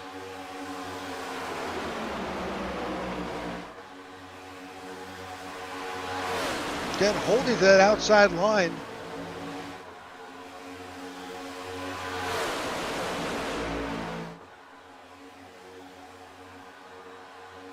You know, that outside line has been the preferred line now for just a little bit, so we'll see how that fares. Typically, we see some guys explore that.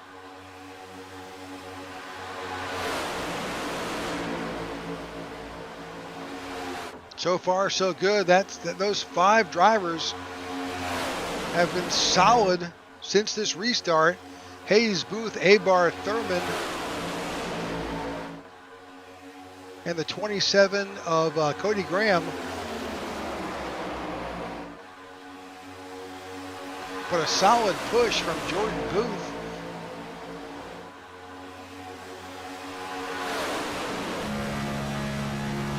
Right along with Jordan Booth. You know, when you're here at Talladega, you really can't see much when you are behind the guy in front of you. You can see his mirrors, just how limited his visibility is. Yep, visibility is the name of the game here, and you don't have much of it. You saw that big push in the middle of the corner. That's impressive they've done that. You know, those guys obviously are teammates, but to even perfect that from a teammate perspective, that is very impressive out of that bunch. Oh, big run, big run. Let's jump up.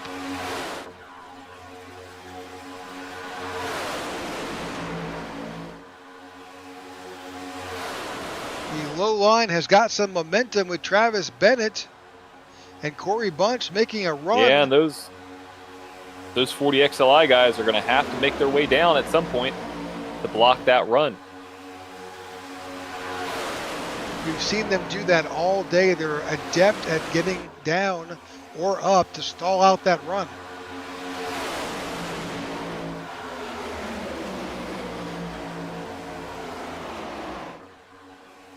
Oh, bit of movement there.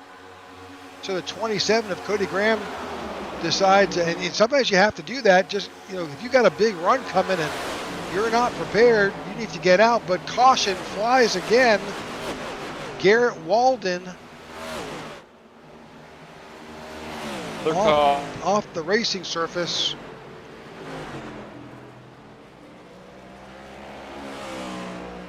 Here at lap 54. Let's see if we can go back and figure out what happened to Garrett.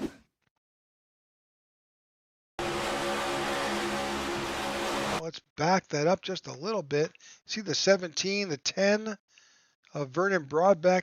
Unfortunately, I think that this may be an example of don't push the pusher.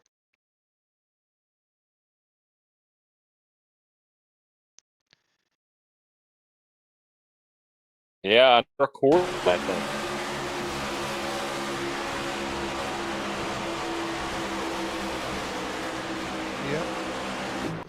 unfortunately, the 43 of Garrett Walden got caught up in that and wound up getting turned into the outside safer barrier, so he's got some nose damage, I'm sure. But the caution does fly. I expect to see some drivers decide to come down.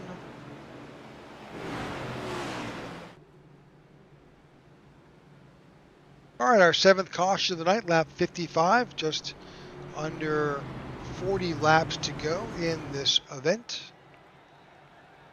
And the entire field is expected on pit road.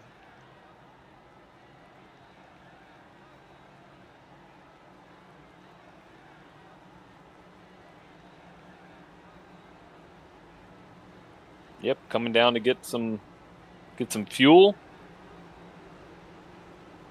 Because this is the money stop with basically 39 laps to go. One more stop will do it. Definitely some odd, well, I say odd, a number of different choices were made on that stop. A number of drivers just chose fuel only, but Tyler Sexton took, let's say, right side tires. John Krupa, full 4-tire and fuel stop. Richard Mills was in, I think he's having some repairs done. Pretty much everybody else who came in, it was fuel only.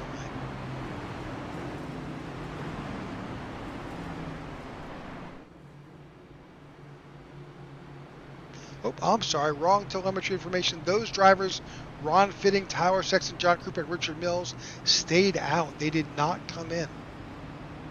Interesting move. Another strategy call there.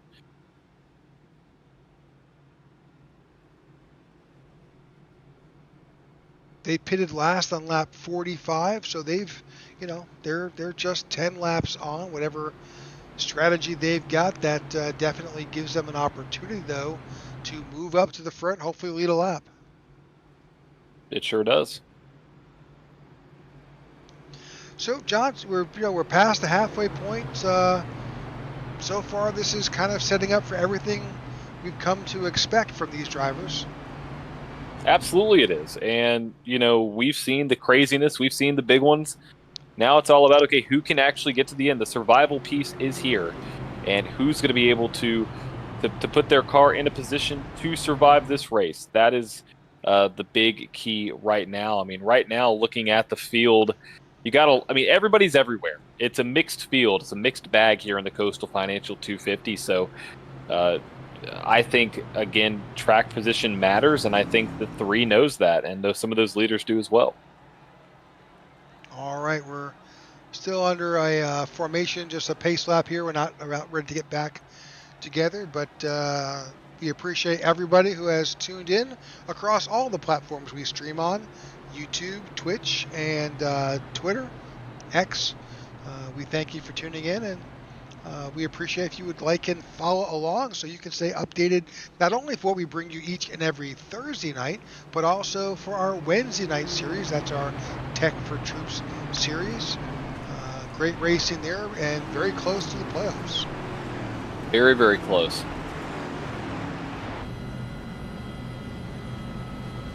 Yeah, we got 2 races left in that series, so make sure to tune in on Wednesday nights at 8:30 Eastern Time for that.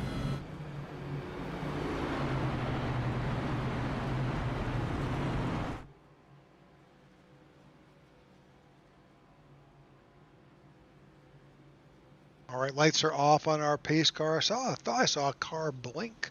Could be wrong. Let's see what happens. Ron Fitting is, I think, going to be our control car in the number 3.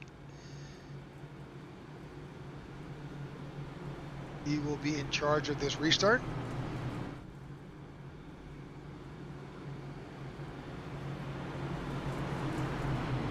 We'll have the 35 of Tyler Sexton to his outside. Now, these guys are teammates. Fitting, Sexton, and Richard Mills, they're in 4th. They're all Grease Monkey Motorsports drivers. They're all up front. They've got the one interloper, that's John Krupa in GKM. But, we've got 3 teammates up front. Good team communications is the key. Oh, yeah. You got to be able to communicate, and I think we're going to see that for sure. Pace car makes its way down pit road. Here, lap 57 coming to 58 of 94. Appreciate everybody for tuning in tonight to the IWM Broadcast Network's broadcast of this Coastal Financial 250, which just went back green here. 58 out of 94 complete. Ron Fitting out front. His speed was a little off. You saw the 41 of Booth jump to the outside, getting in front of his teammate. That's the 40 of Brandon Hayes. 3 cycles back, the 35 jumps in front. Tyler Sexton. Richard Mills behind. And how quickly the complexion of front of this pack has changed. It has. You've got Travis Bennett also to that outside line.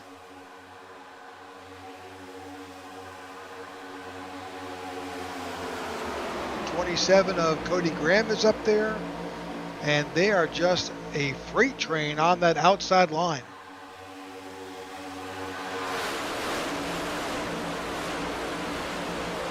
That outside line really coming into play here, so we'll see. We'll see how this plays out as this race goes on. We see some 3-wide action now. They're mid-pack. Trying to get a feel for who that is. I see the 11 of Tyler Thurman there, but that outside's the 10 of Vernon Broadback.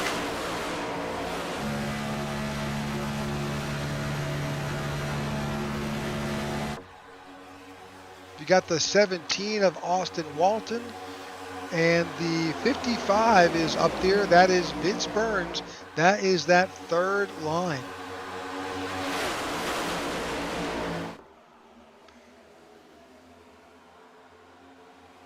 But big breakaway in that center line. Booth, Hayes, Bennett, and Graham. And now they move up to the high line. That effectively stalls out that high line.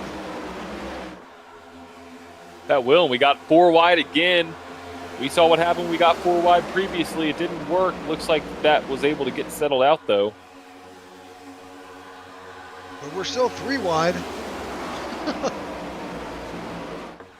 And they are all over the track. I mean, you got the highest of high lines, the lowest of low lines.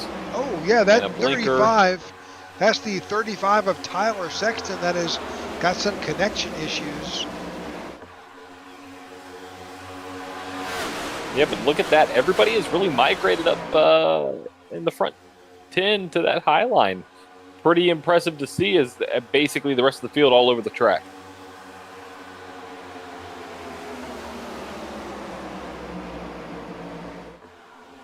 .61 laps in the books. It's like that you had 6 or 7 cars in that high line, and they're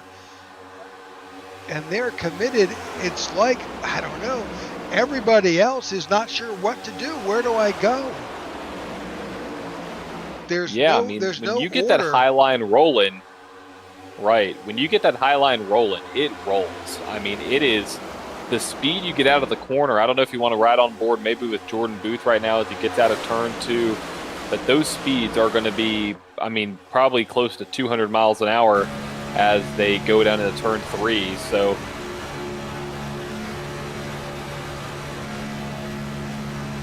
that's Brendan Hayes there. I mean, you could definitely tell the leader was much further ahead of him. So We're riding on board with Jordan Booth here. you see how much speed picks up on corner exit.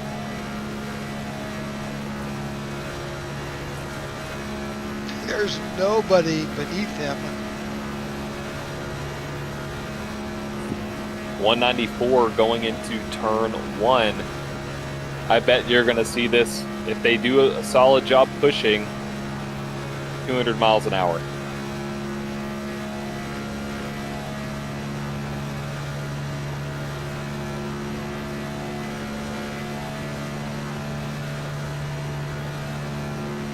so close, 198. But that just shows you the speed difference. And then it bogs down to about 188 in the corners. And then they're back up on the throttle again. Big numbers though. They've got a huge lead. Let's go back to our primary camera here and take a look.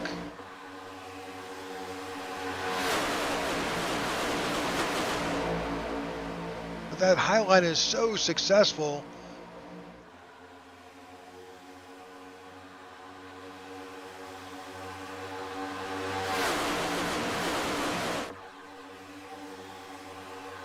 There's some great super speedway racing here, folks. We appreciate you tuning in. Jordan Booth, Brendan Hayes with 40 XLI. Running 1 and 2 out in front.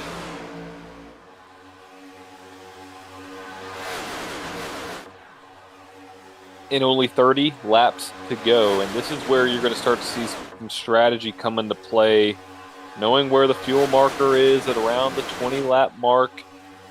Do you wait until the last second?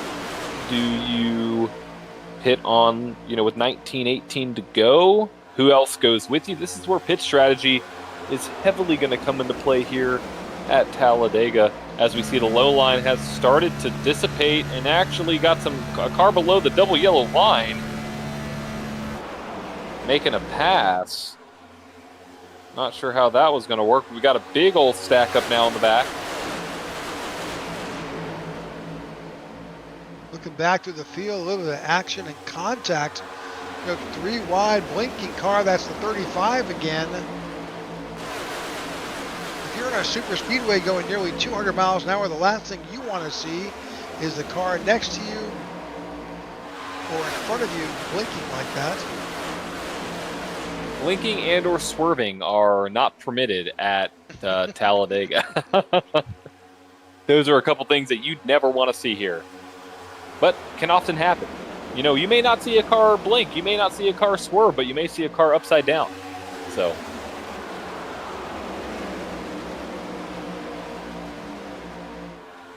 all right, back up through the field. See the 50 of Martin Giraud to the outside.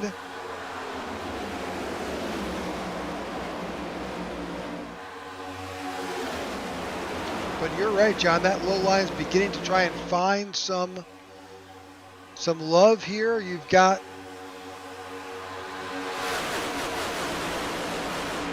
trying to identify. That is the 35 of Tyler Sexton. No, that's Tyler Lem. Tyler Lem, the 99. You got the 17 there of Austin Walton, with Ty Bostic behind him. Making their way now. We got 2 grooves starting to form again. Laps beginning to tick away here at Talladega, here in the Coastal Financial 250. Jordan Booth currently out front. Teammate Brandon Hayes behind him. Travis Bennett is there. Vernon Broadbeck in the 10. And then Tyler Lem leading that low line, making a run to see what they can do.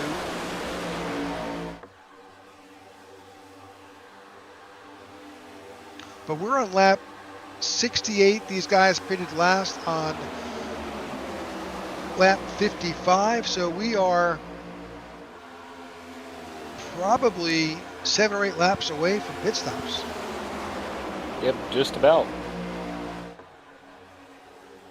Big run by that low line. That moves Tyler Lem up to the front.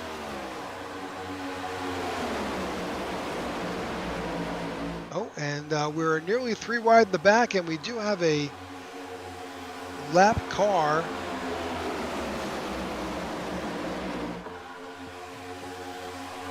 That will come into play.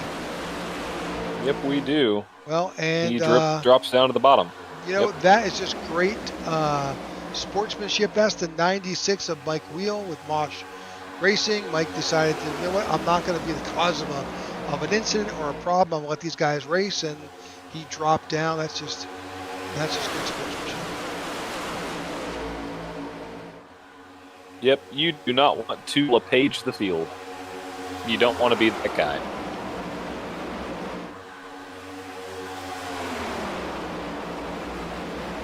"26 laps to go." If you don't know what I'm referring to, look it up. Yeah, look it up on YouTube. But yeah, 26, 25 now.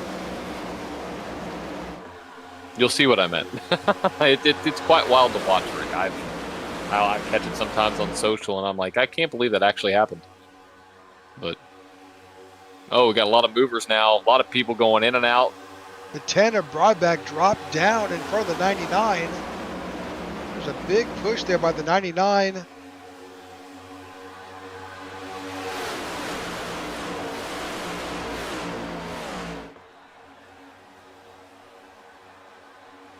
Oh, and Nope, pit stops.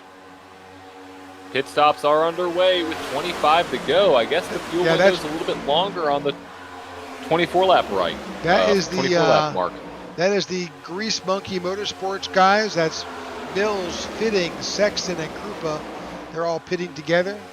And that's one thing we really haven't talked about here, but if you're familiar with, we're talking about pack racing, but if you're going down and it's time for a pit stop, that needs to be a pack pit stop because you cannot come out as a single car. Oh no, you will get swallowed up and you will lose. That is the for sure way to lose here at Talladega, is to not get out there. We do have some mixed strategy there, though. We have a couple drivers doing fuel only, a couple drivers doing right sides and left, so all over the board, which might spread them out quite a bit. Yeah, Sexton looks like right sides, Mills right sides, Ron Fitting took fuel only, Krupa looks like a 4-tire stop.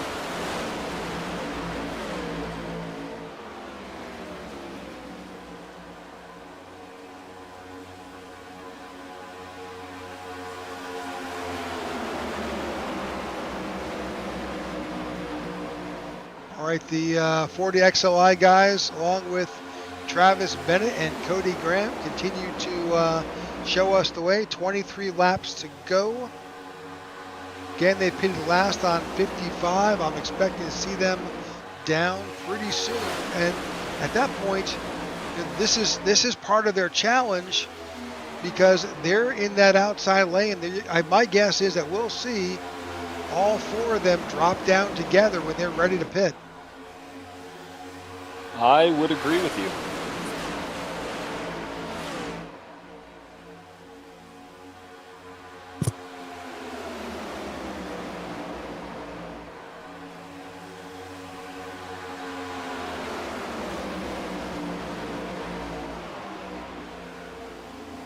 The key is they've got to have enough to make it on this one last stop. Yeah, and I think you're going to see some of these guys stretch it a little bit more than some of the other teams. The Grease Monkey team came down on, lap 70.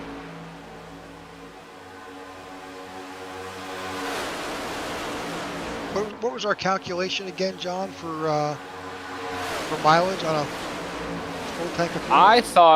I thought it was going to be somewhere about the 23 lap mark. So if you've got enough in the tank for one green flag,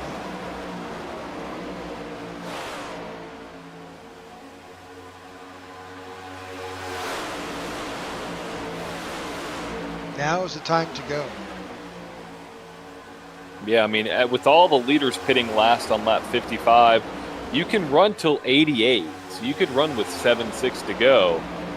But do you really want to do that? That's the key here. Do you really want to run all the way down to that point? Or do you want to just come down pit road, maybe in the next 5 or so laps?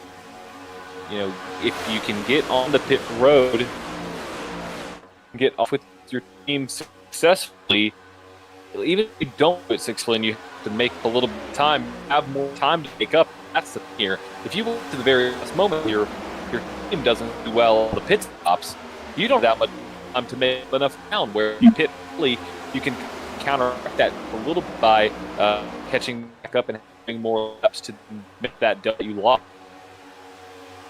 Again, so that's all about the strategy. All about the strategy here at Talladega. So we'll see what happens as we are now approaching 18 laps to go. 20 laps to go still. Johnny, maybe want to check your internet connection.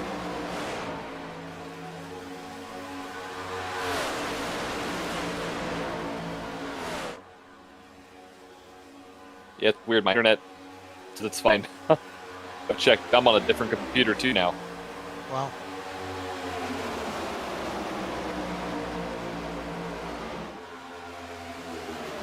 We may have an issue here. It's back. We're all at the mercy of the internet, folks. Blinking cars or blinking broadcasts. Mike's going in now. Oh, big move from the outside to the low line. Front 6 cars. Yep, it's Typically a lot of cars to make one move. See, now I thought that was them about to come down for pit stops, but not yet. But I think it's coming.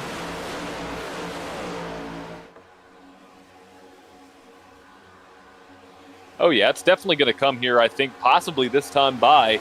You got the 40XLI teammates there. The Full Throttle Motorsport guys are a little bit stacked up, so got to think about those teams. But I think you may see some of these guys come down pit road this lap.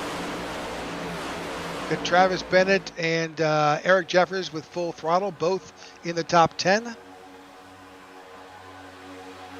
As well as Corey Bunch, all three Maybe Full not. Throttle Maybe guys, they'll go top around. 10.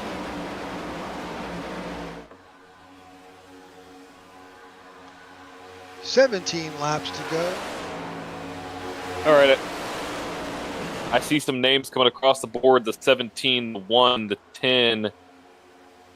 Not sure if they're coming across saying they're going to pit. The 11, the 50, 55, 25, 72. These are probably pit stop calls, Rick. You'll see a lot of these leaders probably making their way down pit road right now, 28 included. Yep, here come the leaders. And they're coming in really hot. Way hot. Oh, I don't think he made these in the grass. That I have to check. See, that was a penalty.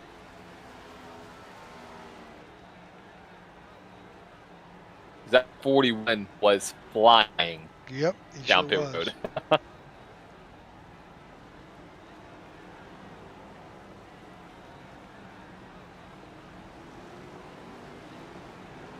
No penalty there.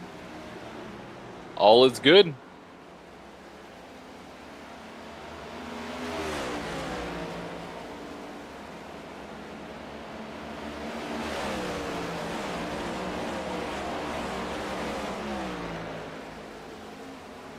All right, they're back out, and now the next group of drivers, all the Full Throttle guys and Mountain View, Tyler Lem, Travis Bennett.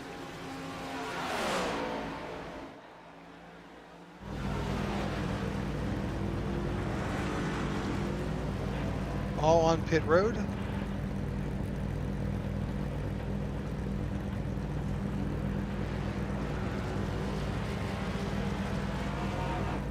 Fuel only stop for Bennett, but he took a fuel. I'm guessing he took a full tank of fuel. That was nearly a 9-second stop. Just as a comparison, Jordan Booth,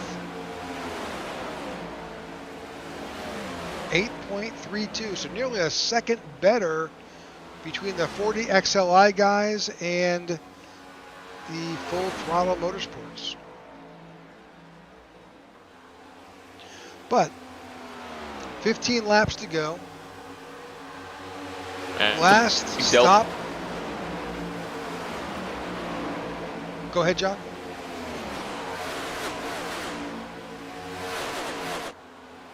I was going to say that's a pretty big delta on that pit stop, and every 10th matters now. late in the race, as you see within Brendan Hayes and Cody Graham now at the point, but you see that second pack starting to form. I think we may start to see that third pack get back to them, so we'll have a nice 15 to 20 car race at the end.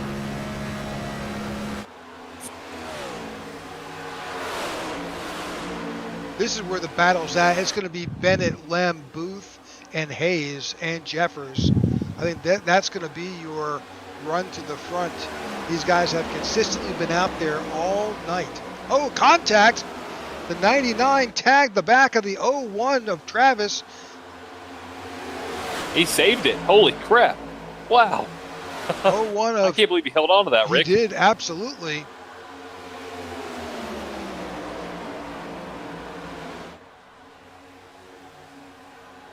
Bennett recovers, but unfortunately that little incident kind of set him loose, so he's got to wait for that second pack to kind of catch up so he doesn't get lapped.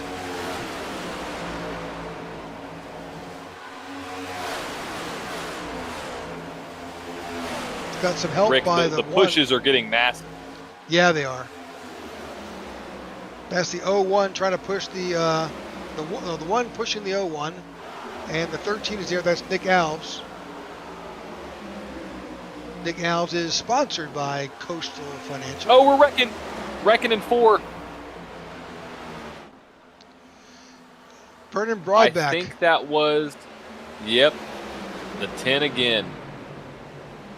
This has not been a good night for the 10. He has unfortunately found himself in a number of incidents. Ty Bostic, I think, was also caught up in that.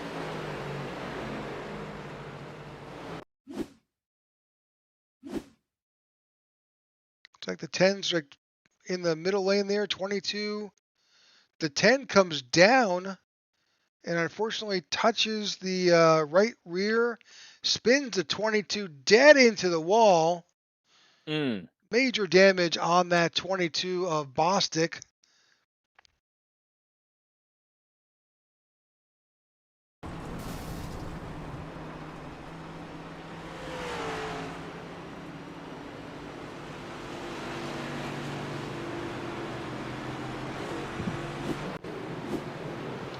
Well, hopefully Ty can get back to... It happens as quick as that.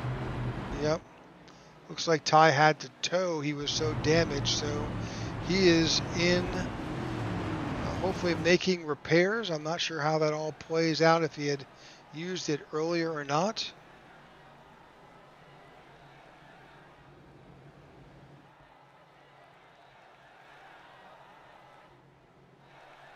I don't think we have an angle.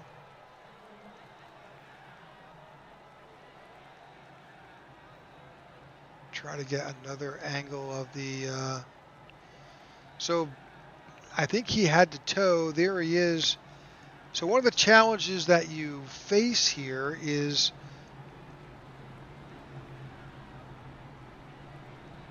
when to select that quick repair and to time that.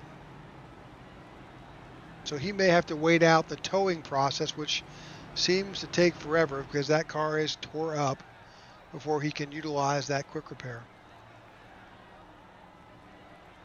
All right, with 11 laps to go. Yep, and you only get one of them. You only get one. And I don't know if he's already used it or not, so we don't have that data.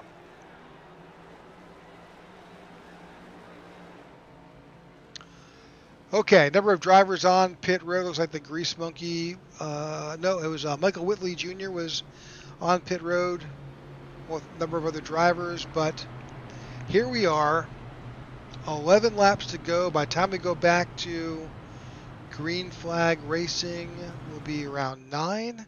Should be very very interesting. Very incident. We don't want any more incidents. It could be very instant. It could be a lot of them. See. Very odd. All right, we're going to take our final commercial break. We'll be right back.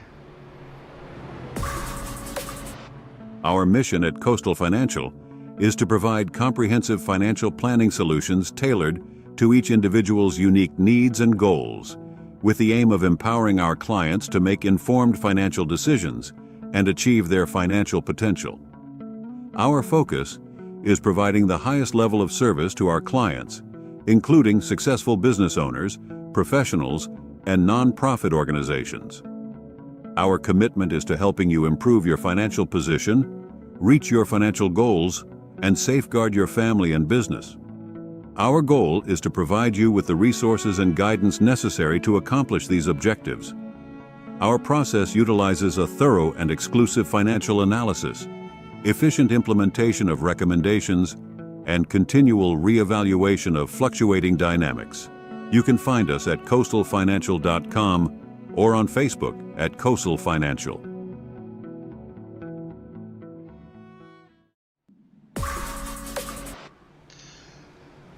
All right, welcome back to the IWM broadcast of the Coastal Financial 250. And if you're tuning in now, you're tuning in to the last 10 laps. We've got the 40 XLI guys up front, Booth and Hayes. They will control this restart. They've got the 7 of Alberto Abar. Now, Alberto Abar has probably had one of the best races so far this season. He qualified well in second. He is right now up in fourth. Could be a very, I mean, if I'm looking at a place to be, I want to be in that top 5. And that's a great opportunity. Oh, for sure. Yeah.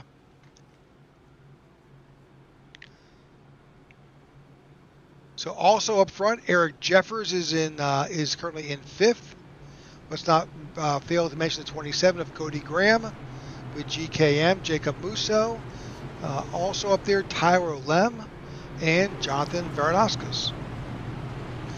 Simon Madgen, Rumble Racing. We talked about him early in the broadcast. He's up in 9th, and Corey Bunch in 10th. That caution was good for Travis Bennett. He's now showing in 12th, and good opportunity for him to get back up.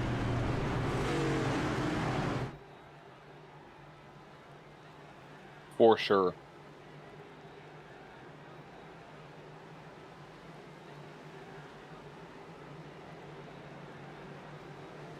And this is going to be chaotic. Last 10 laps of today's Coastal Financial 250. Thank you for tuning in. You don't want to miss this part of the race. This is when it gets exciting. Green flag back out in the air here at Talladega. As expected, Jordan Booth, Brendan Hayes jump up to the outside line. That's been the freight train for these drivers, but they don't quite have that big pack behind them. So that 72 catches back up. Abar is there. That's helpful. But the 27 of Cody Graham, 25 of Jacob Musso down low. Now someone up top. That's the 11, That's the I 11. think. Yep.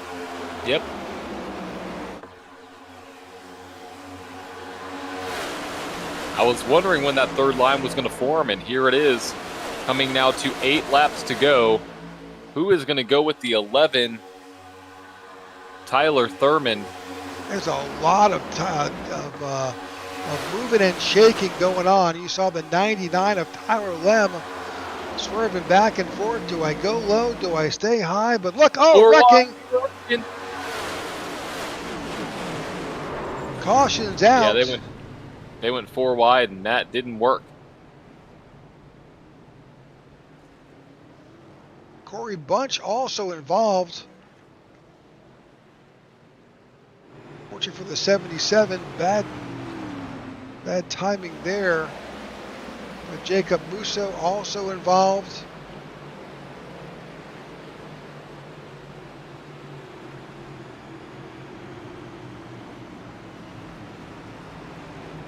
Doesn't look like there's a lot of damage on that 77.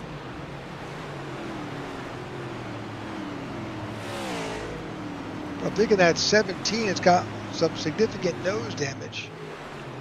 Yes, he does. He's got no nose. For sure. That's the 17 of Austin Walton. I think he was also involved in this. Let's kind of go back to the replay. You can see the 17 right there, middle of the screen. And then, unfortunately, that's the 27. Looks like drifts up. That's Graham, and then hooks him into the 25. Corey Bunch gets caught up in it. That's the 77. 25 goes around. Nowhere to go. And now he is pointing in the wrong direction as the field slips beneath him.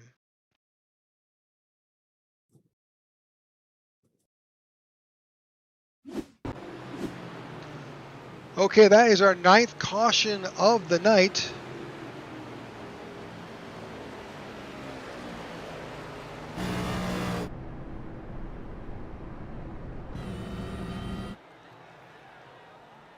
I think we'll go back to that cockpit cam inside, and you can see Jordan Booth.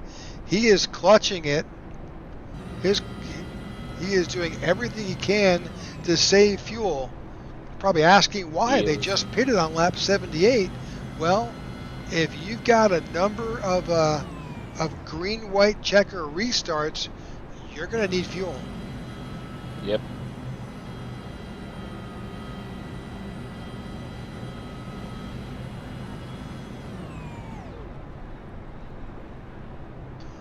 All right. So John, we're gonna let's bring back up that graphic with your keys to tonight's event. Key number 1: survive. Survive.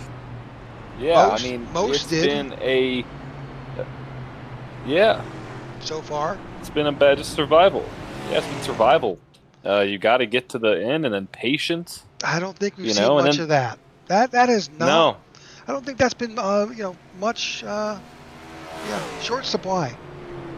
Short supply, but what hasn't been in short supply are the big ones. We've had a couple big ones and a lot of small ones too. 8 cautions on the night, that is not including the stage break. So, and we're having fun up here. I don't know about how some of those drivers are having fun right now, knowing that they got 6 laps to go and a lot of hungry dogs behind them. So their nerves are probably pretty high.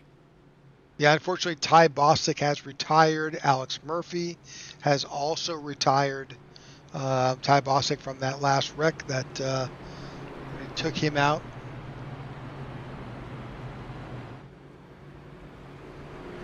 Number of drivers on pit roads making repairs, but with just 6 laps to go, we'll get the green flag with four laps to go, I think. Mm-hmm. Sounds about right. Yep, good shot from our gopher cam there.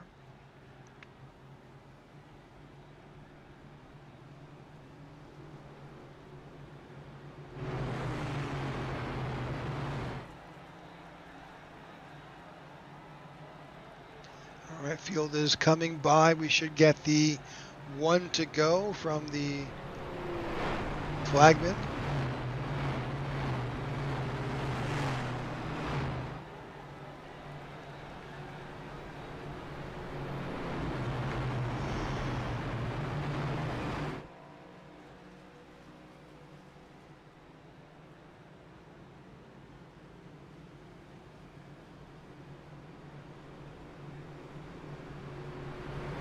All right, lights are off on that pace car, which means we are about to get this back underway. They'll take that green flag with just 4 laps to go. Can we finish this race in regulation? I don't know. We'll see.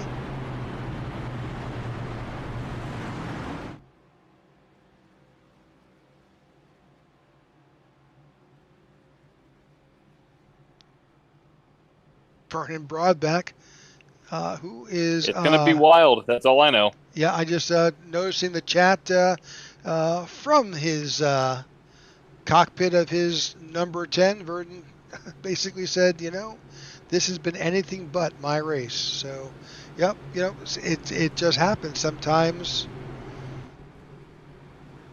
you've got it, and sometimes it doesn't work out. But, the great thing about it is next week, another race.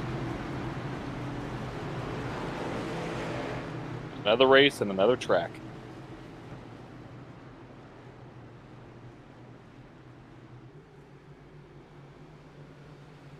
Next week, the iNASCAR series takes on the Monster Mile of Dover.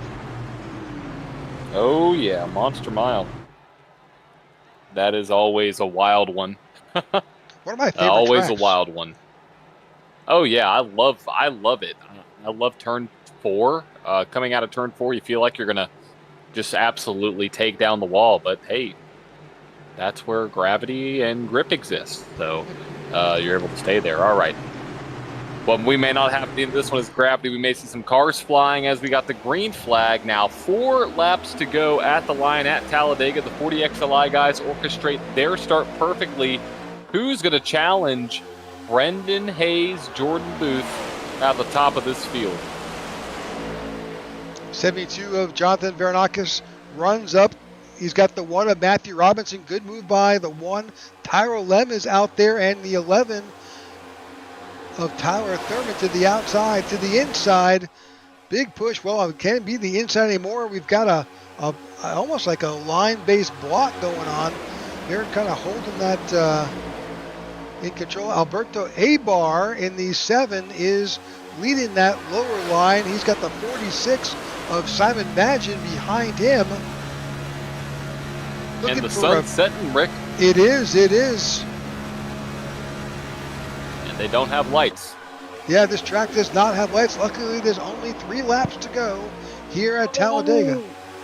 3 the 11 wide. Got pinched. 3 laps to go. Trapped 3 in the wide. Middle. Yep.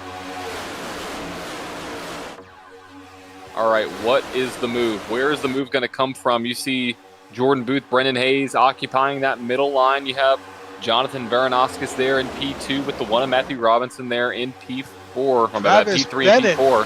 Big move, drops down. You know, when you're at this point, those guys in front, Hayes and Booth, they're driving straight, but they're also driving in their mirror. They're trying to find and block any run that takes an opportunity to try and attack them. Now with just 2 laps to go, where is this going to come from? I don't know. 2 laps to go. You got 28 potential winners here on the lead lap. I mean, this race is far from over. 3 wide, deep in the field. All I say is make it to the line. Make it to the line before chaos ensues. But I don't know if we're going to make it to that point. We got some of this car stacking up in the middle. That's a 24 of Matt Pirusini there. Oh, contact with the 11. The 11 just got doored. He survives. That was the 35 of Tyler Sexton, I think. Oh, he saved it. Oh my gosh, he saved it. I have no idea how he did that.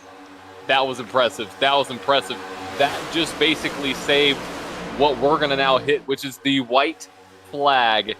White flag in the air here at Talladega. Final lap. Bets are off. There comes the 11. Here comes the 11 out of the bottom side. He needs a push. They're wrecking in the back. Number of drivers have gone off track. But now they're holding it. We can't see him. Nope, can't see him. All I'm focusing on is our leaders here, Booth and Hayes. Corey Bunch has crashed. He's got the 72 with Jonathan Varanakis behind him. He's not going to be able to make a move because the 40 and the 41 are so linked up. Oh, they broke away for a bit. This is the chance. All right, here we go to the line. Here comes Jonathan Varanakis at the bottom. A big push from the 1. We are side by side for P2, but I think Jordan Booth is going to hold on to get the win at Talladega, followed by Jonathan Varanakis and Jordan Booth. P2, so Varanakis P3. No, it may stack up differently. We're waiting for the scoring to come through, but I think I've got Varanakis going to be scored in second. I don't know how. Let's go back and try and get that let's go back that checkered flag. I mean, the 40 definitely came. I mean, the 40 was definitely in front of.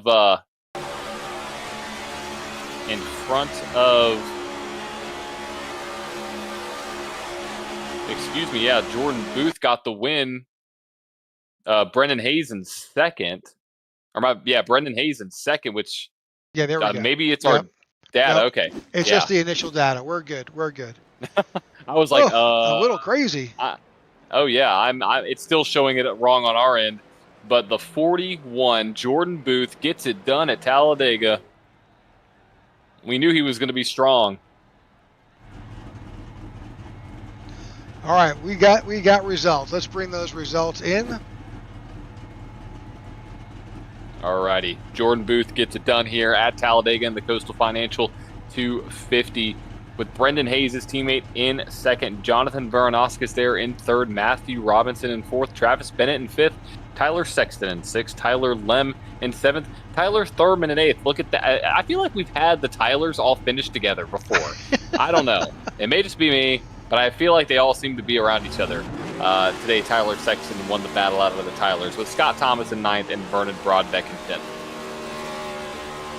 All right, in 11th, you've got Alberto Abar in 12th, Eric Jeffers, Alex Roger Berube in 13th, Michael Whitley in 14th, Matt Perusini is in 15th, Vince Burns in 16th, Simon Matchin is in 17th, as these guys are burning down the start-finish line. In 18th, Nick Alves, 19th is Martin Pinnell, 20th, Cody Graham.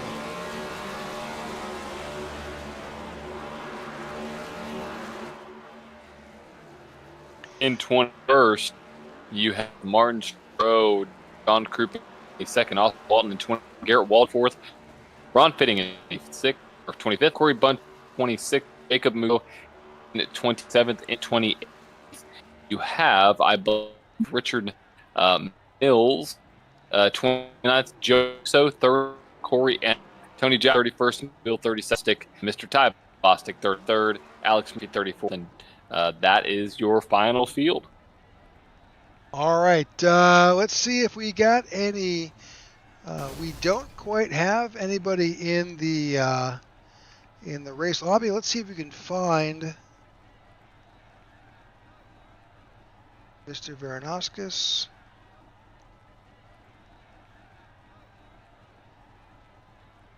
No, I do not see him in the Discord. We'll keep looking.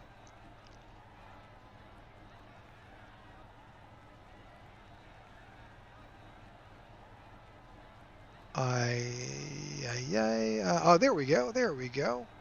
All right. Jonathan, congratulations on your P3 finish. Thank you. Thank you.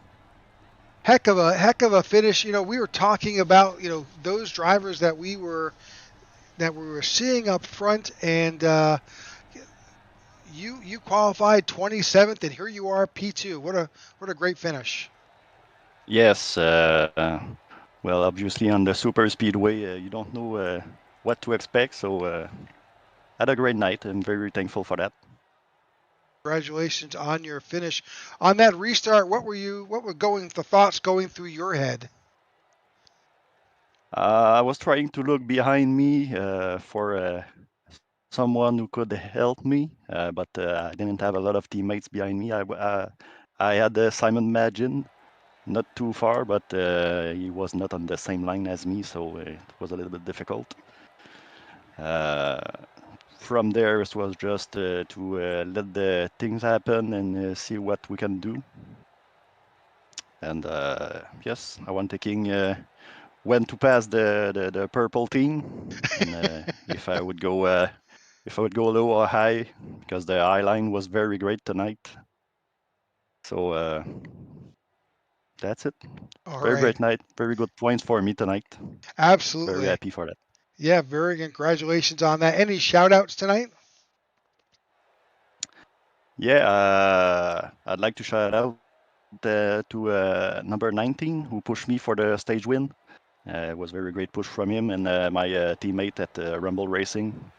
We are a very great group and we have a lot of fun. So thank you for them. Thank you for the stream. It's very nice.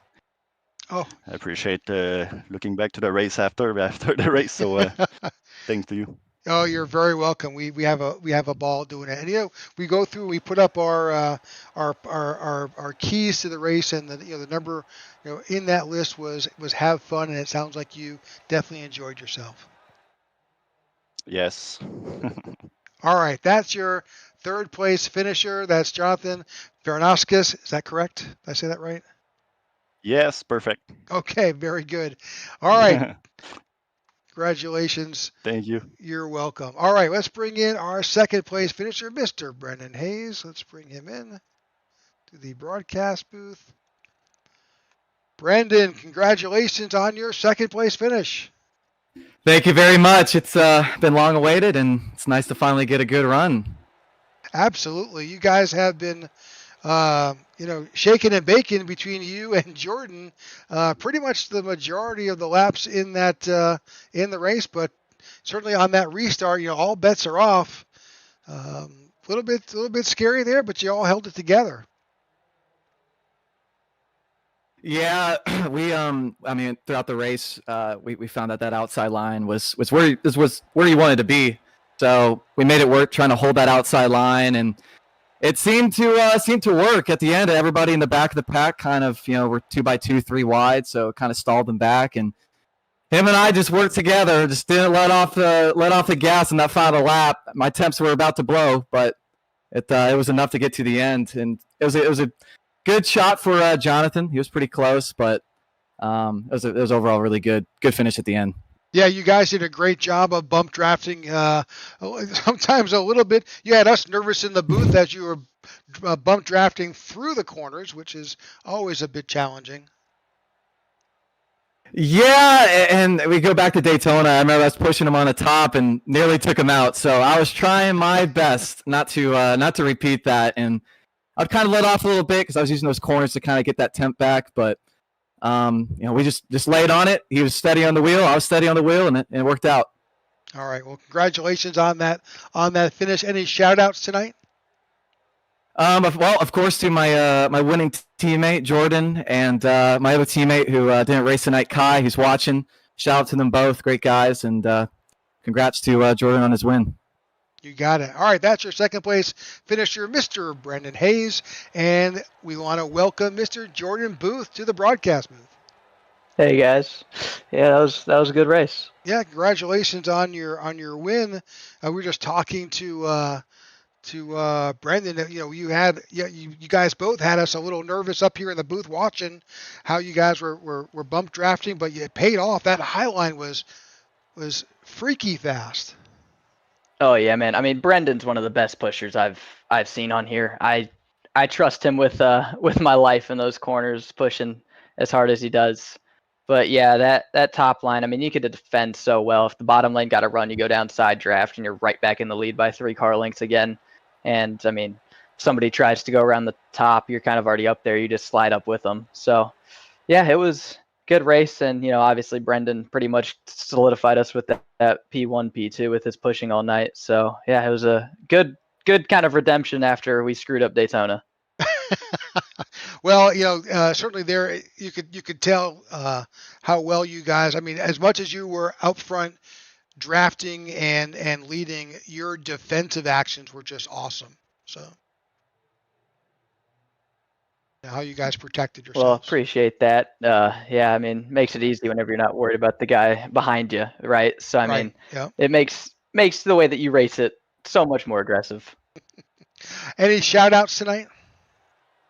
Yeah, obviously, new paint scheme for me tonight. Shout out Maconi Setup Shop for dropping on board. You need a great setup for any of your iRacing open needs. Go ahead and shoot over there. And then obviously, I mean, Brendan won us that race. If we're being for real, all I did was hold my right foot flat and turn left a little bit. So he did all the work for me. And then I'll give a shout out to my dad. He was watching, texting me, updating me during the cautions about what was going on and who was doing what. So I'll give him a shout out. That was funny reading those in the caution periods. And then obviously you guys do such a great job every single week, putting on the great broadcast that you guys do. And then I'll give a shout out to Josh as well for taking one for the team and hopping up in the race control booth once again to make sure that we're all racing clean and respectfully. You got it. All right, folks, there's your winner, Mr. Jordan Booth, solidifying a win here for his team, the 40 XLI. Guys, Brendan Hayes comes in second, and Jonathan Vernoskis wraps up our podium. So thanks for tuning in. We appreciate you watching here on the IWM Broadcast Network. We will be next week in Dover at the Monster Mile. Ooh. Yeah, with the folks here from the iNRS series. That should be a blast. All right. Absolutely will. So make sure to tune in next Wednesday for the Tech for Troop Cup Series race as well. We are 2 races away from playoffs, but what a race. What an awesome Coastal Financial 250. Congrats to Jordan Booth, and tune in next week for Dover. All right, folks. Thank you so much and have a great night.